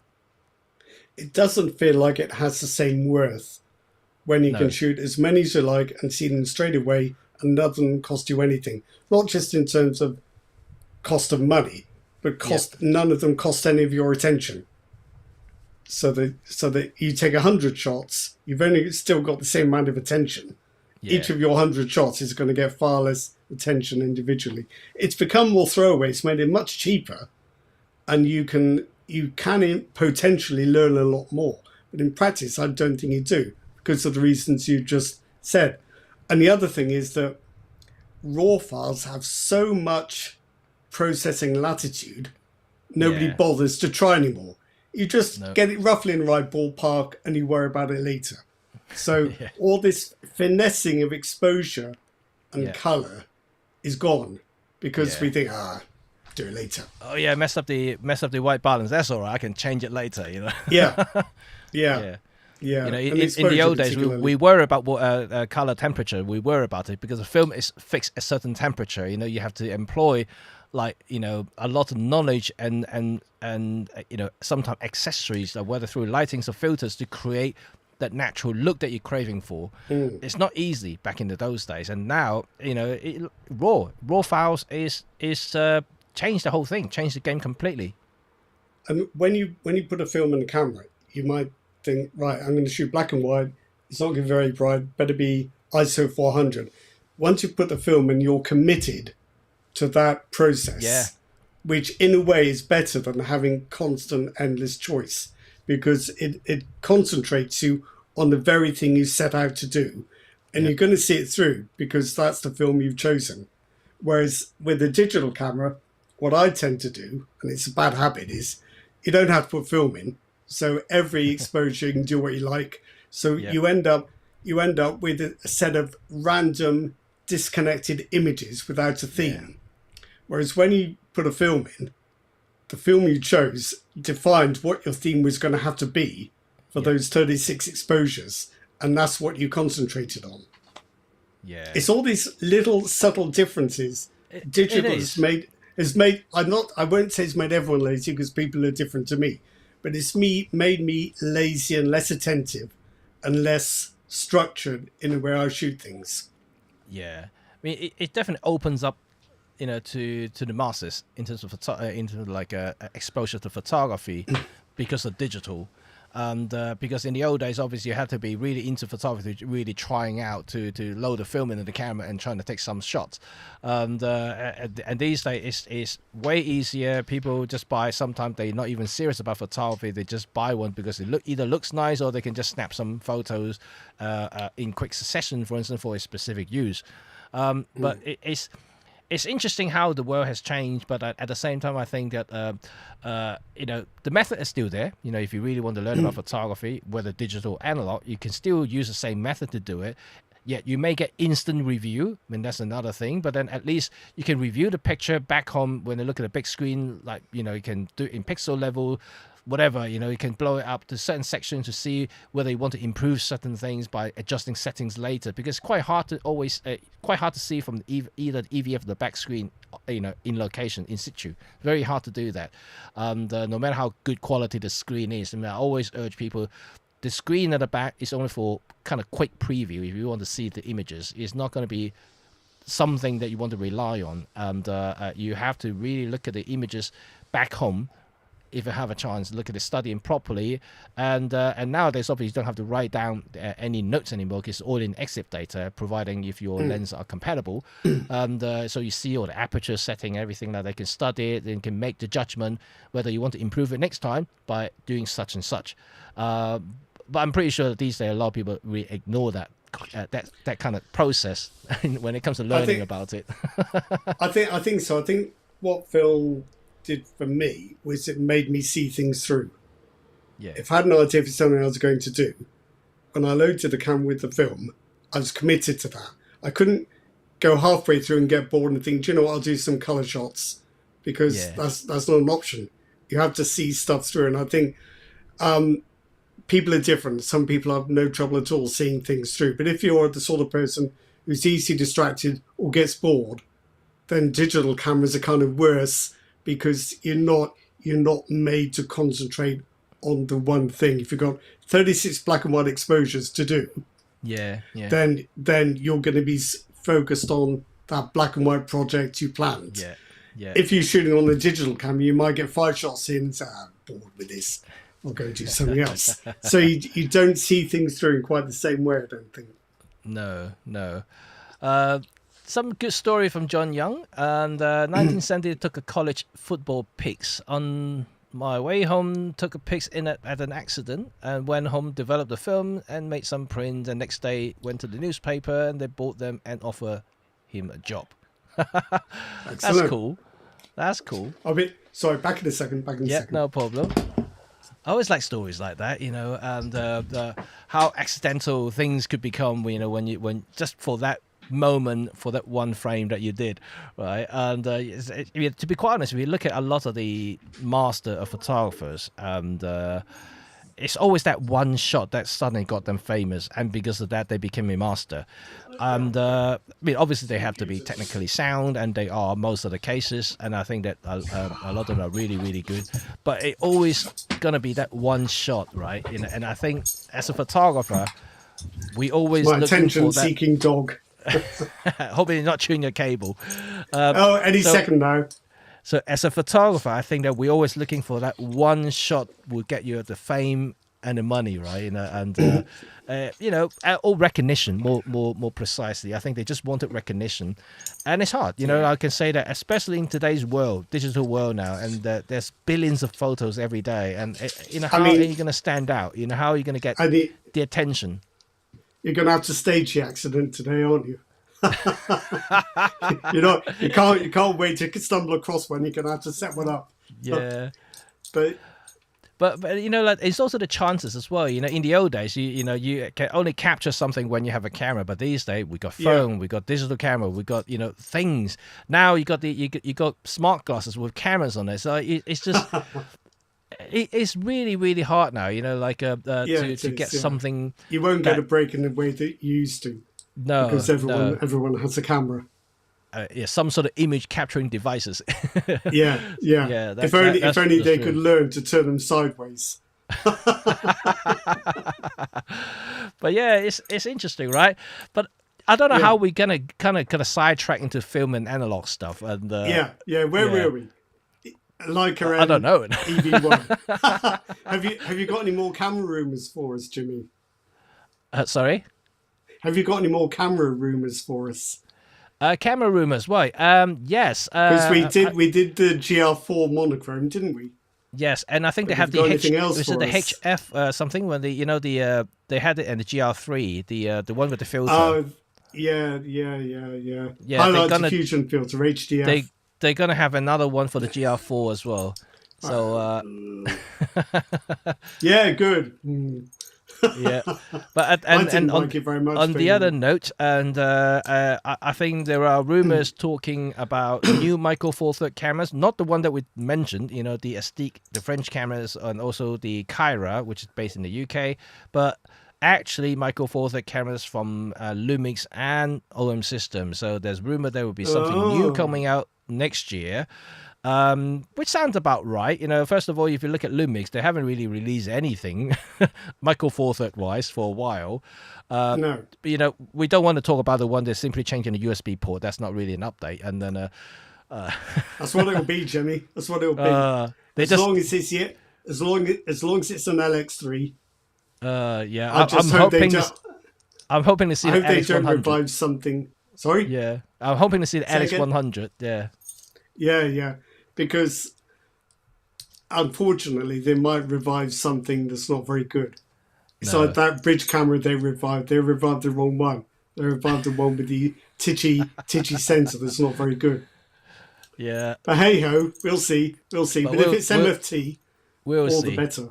We'll see. But to be quite honest, Lumix has been relatively quiet, and for the last 18 months now, if you look at them. There's no significant updates on the full frame lines either. I mean, they only just recently released a limited edition color for the S9.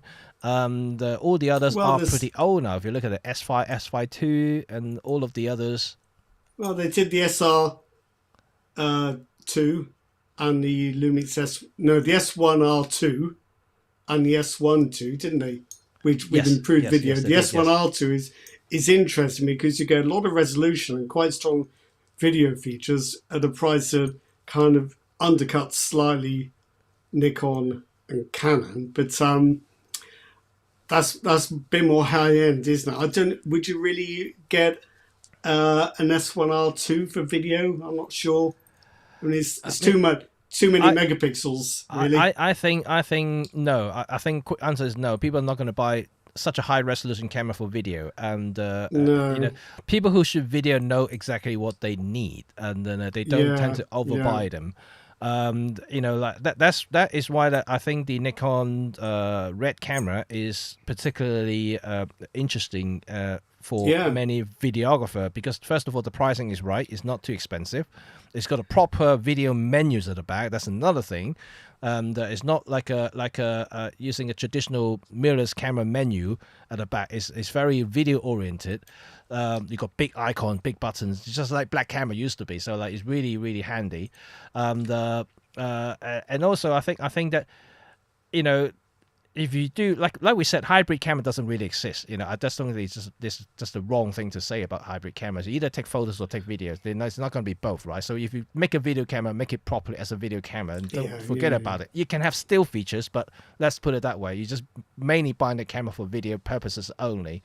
And I mean, it's like Sony's designed the FX3 and FX30 and FX2 a bit like that, because they put the accessory mounting points on the body, but I'm not completely convinced that the specs are exactly right for video. And also, I don't think, do you really want mounting points on the body? Are you not going to put your camera in a cage anyway? So I don't know. I'm not convinced about that. Well, I mean, again, if you want something that you can mount things on, you must get one of those box cameras, right? And then you can just rig it all up and to how you like it to shoot. For things that on the body is really mainly for like smaller production houses, as a B or C cam even. There's not going to be the main camera, or for YouTube or for content creators or some smaller jobs. I do shoot my commercial stuff with GX7, and GX7 is a video camera, even though it has still capabilities. And I do put cages on it, so I do mount it, I kind of rig it up a little bit, have bigger monitors and everything. And So it seems to me, if you use a cage, you can very easily take the camera out and do other stuff with it. But if you bolt stuff straight onto the camera, you've got to spend about 5 minutes undoing everything. See if I can show you guys my rig. And actually, this is only one of them. And this is the Lumix. And there you go. So I love still a very small rig. This one, actually, small rig. It is small rig. The top handle, top handle and side handle. They're just exactly what you need. Yeah, but that's enough for me, because obviously Micro Four Thirds cameras are quite small, so the overall footprints are very small as well. I don't need huge and heavy things, so that's perfectly fine for me. But yeah, I mean, I think that if you want to make a video camera, it's going to be make a video camera. Forget about still stuff. Do you think cinema cameras have been completely undercut by hybrid cameras now? Because you don't have to pay much to get 6K open gate video, do you? I mean, you've got it on your XM5, haven't you? No, but you still got a lot less flexibility when it comes to options. Like especially come to audio and all the other stuff. And built-in ND filters, stuff like that. Yeah, it's going to be still a different games altogether if you're really into filmmaking. I think any hybrid cameras are simply not up for the jobs. A lot of the 8K, 6K stuff are really for consumers, and then they're throwing numbers out, and how many consumer are going to shoot at 8K? When they go back home, they're rarely going to look back at them or edit them. Well, the thing is, the only way you're going to be able to edit 8K unless you spend silly money on a computer is with proxy files, which is a kind of professional workflow. The average consumer isn't going to want to get involved with proxy file editing and then rendering 8K video. They're just not going to do that, I don't think. And frankly, if you shoot at 8K, and you good luck with the storage. You're gonna need like a couple of terabyte memory cards or external hard drive just to film like 15 minutes if you shoot ProRes. Well, and then it's the thing, we were talking about before the show how I did some filming of some products I'm reviewing. I shoot at 4K 60, just have the flexibility. That produces big files, even if using just regular everyday codecs. That's a lot of storage for like 10 15 minutes of shooting. Absolutely. Even at 4K. So and if you start getting into RAW and 6K open gate and maybe less compressed codecs, got codecs on the brain, then the file sizes get huge. They are. It's a real overhead.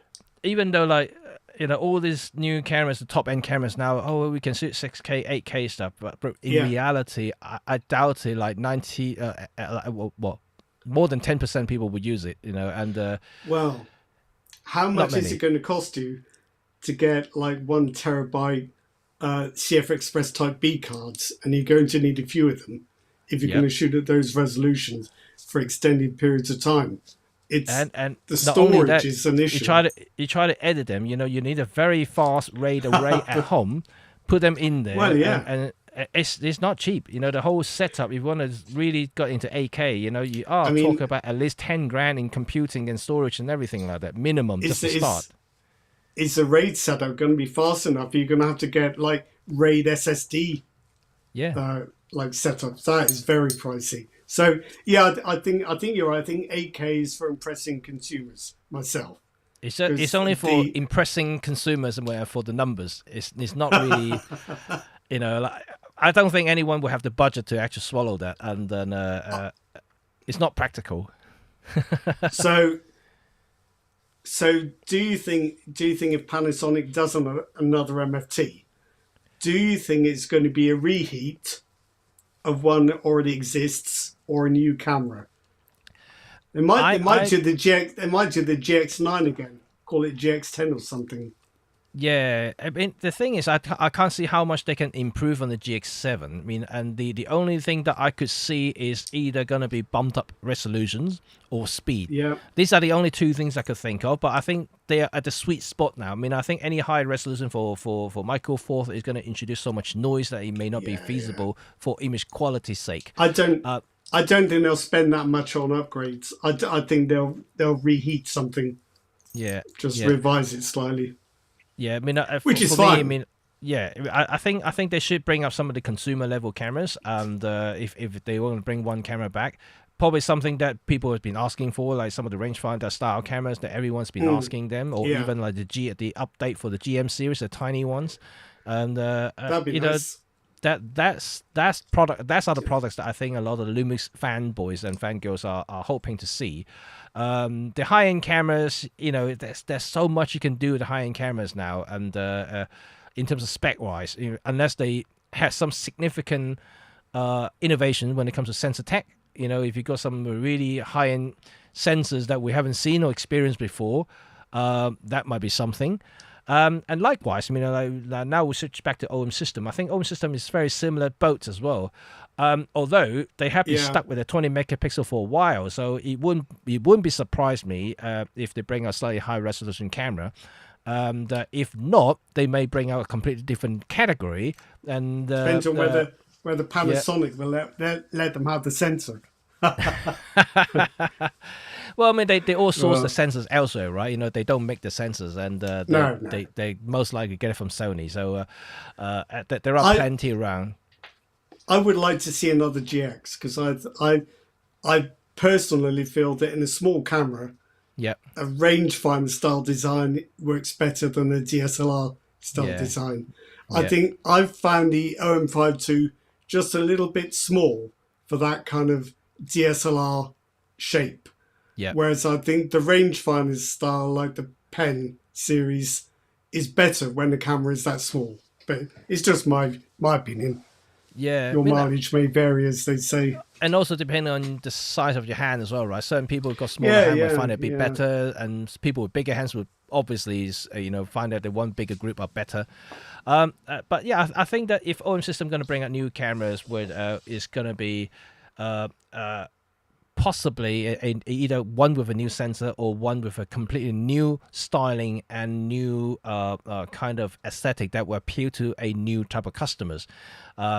That's what I'm thinking. At the moment, I think we talked about this for the last few episodes now, right? You know, I think at the moment, what makes consumer buy a camera is not really much about specs these days. It's about styling. As you can see, likes of Fujifilm. We've reached a plateau with the specs. Yeah. You know, the reason why Fujifilm is selling the cameras is not so much about the spec; it's more about the styling. And then, and at the moment, styling is the king. You know, if you've got a good-looking camera, decent enough, look retro enough, and people tends to have, have the soft spot for these things, and they just, either have a go at it or buy them, and so it's going to be a tricky thing. You know, obviously, OM has always been known for the retro styling stuff, so it's not new for them, and so it will be interesting to see what kind of product they bring out next year.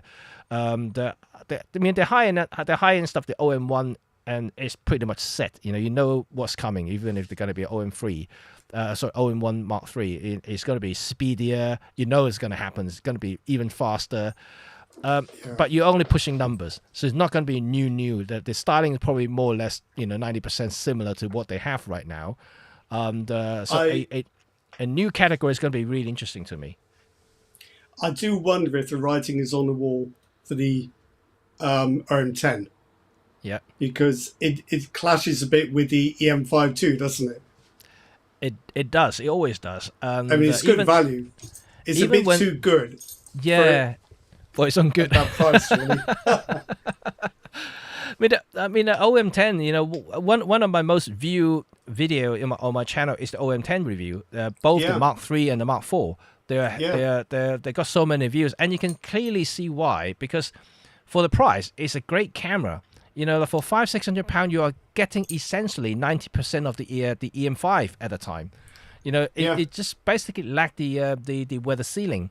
And as of EM5 Mark III and the OM5 Mark I and Mark II, you don't have the face detect or the hybrid focusing. But into the features, it's pretty much the same. It's got all the computational stuff you want. It's all there.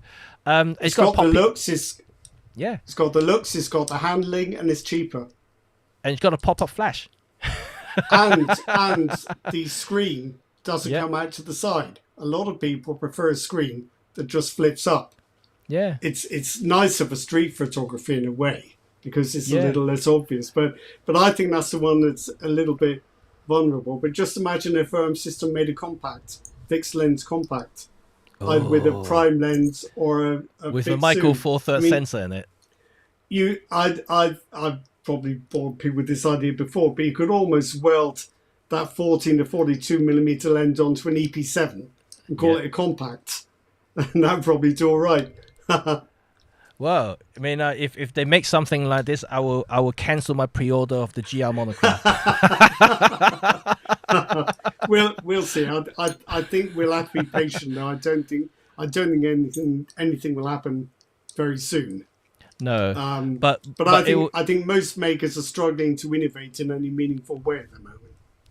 I think you're quite right. I think you are very. I can't foresee like Sony doing anything that will, basically cause me an itch to buy a new Sony. Same thing as Canon or Nikon. Just nothing. At the moment, I much prefer, using my existing cameras. Although I did buy a couple of new cameras, I already said that, and then but.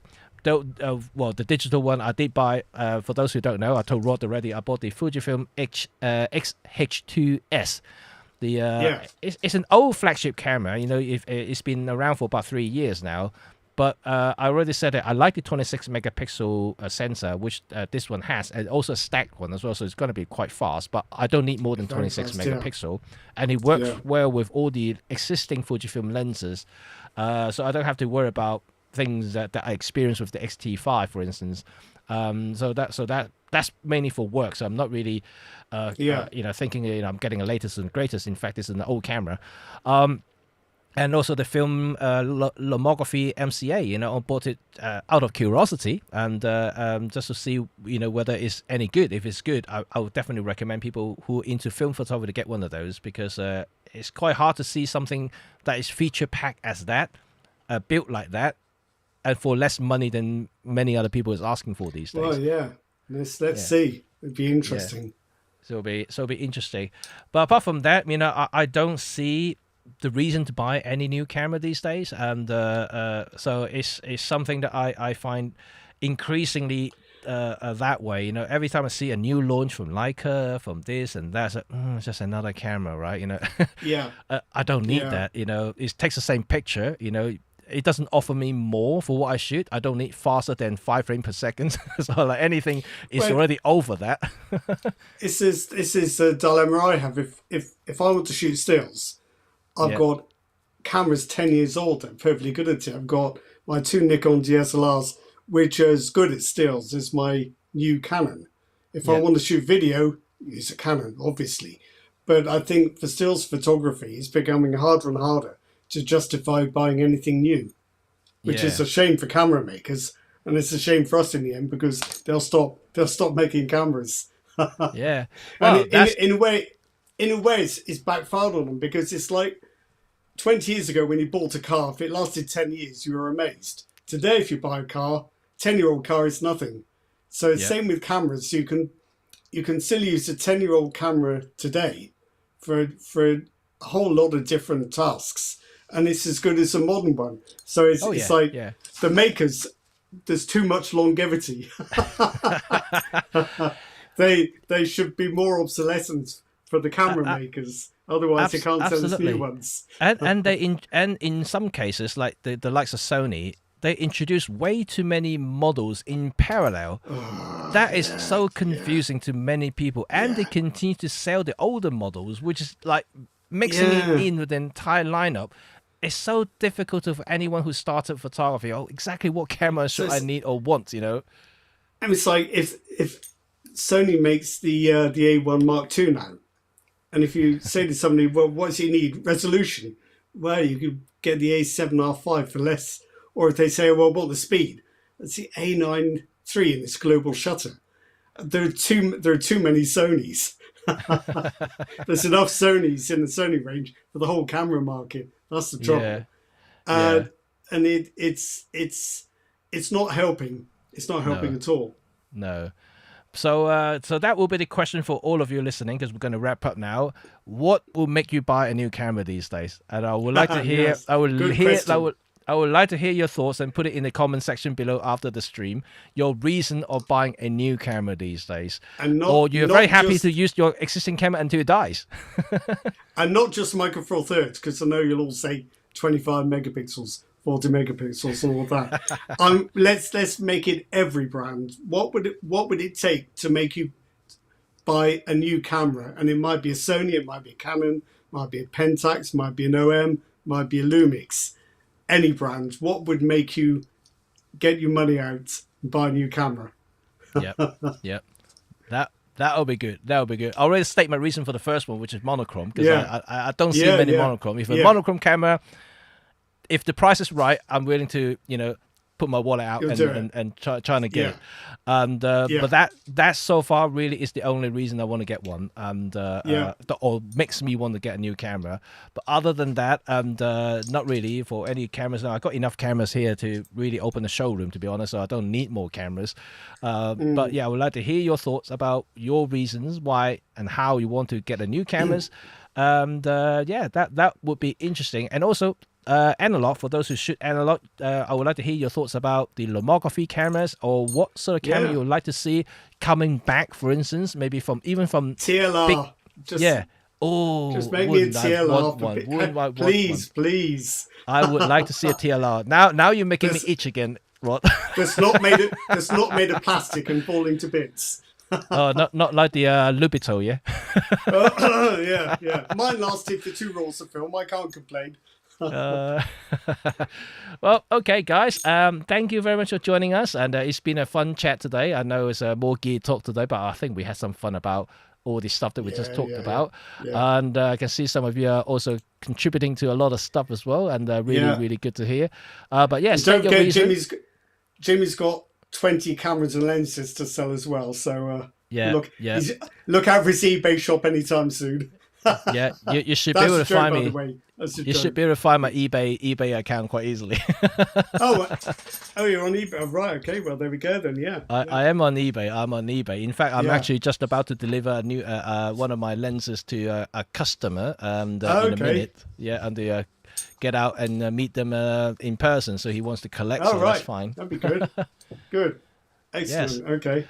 So guys, hang on. Quite easy question. I would just want to see one of you. Let's see, Michael.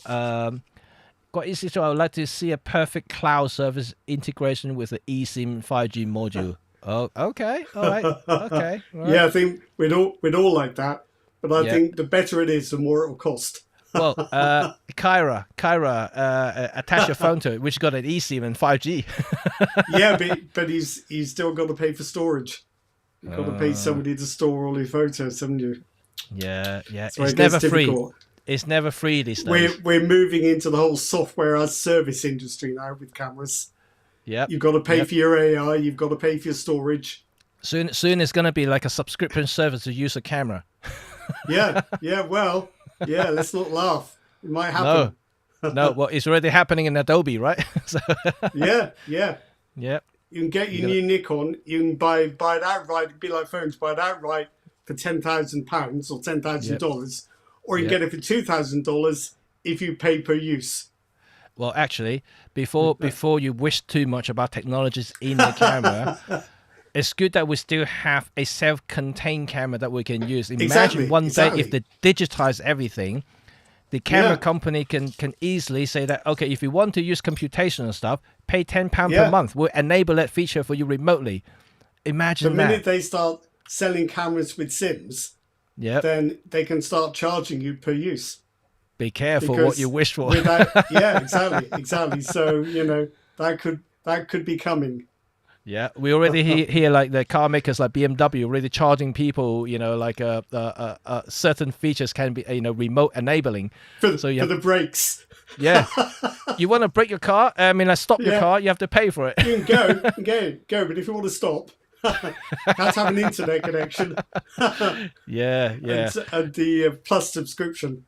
Imagine that. But yes, just don't wish too much. I'm quite happy the way they are now. I'm not wishing. I'm worrying, not happy. Wishing. Yeah. Anyway, okay, guys. Thank you very much for joining us, and I will see you all next week. Okay, so happy shooting, and it's raining here in London, so it's not so good for shooting outside. Actually, it's dark now. We're having winter time now. We got long evening. So anyway, so I speak to you guys soon, and have a fun day. Okay, bye for now. Cheers. Bye.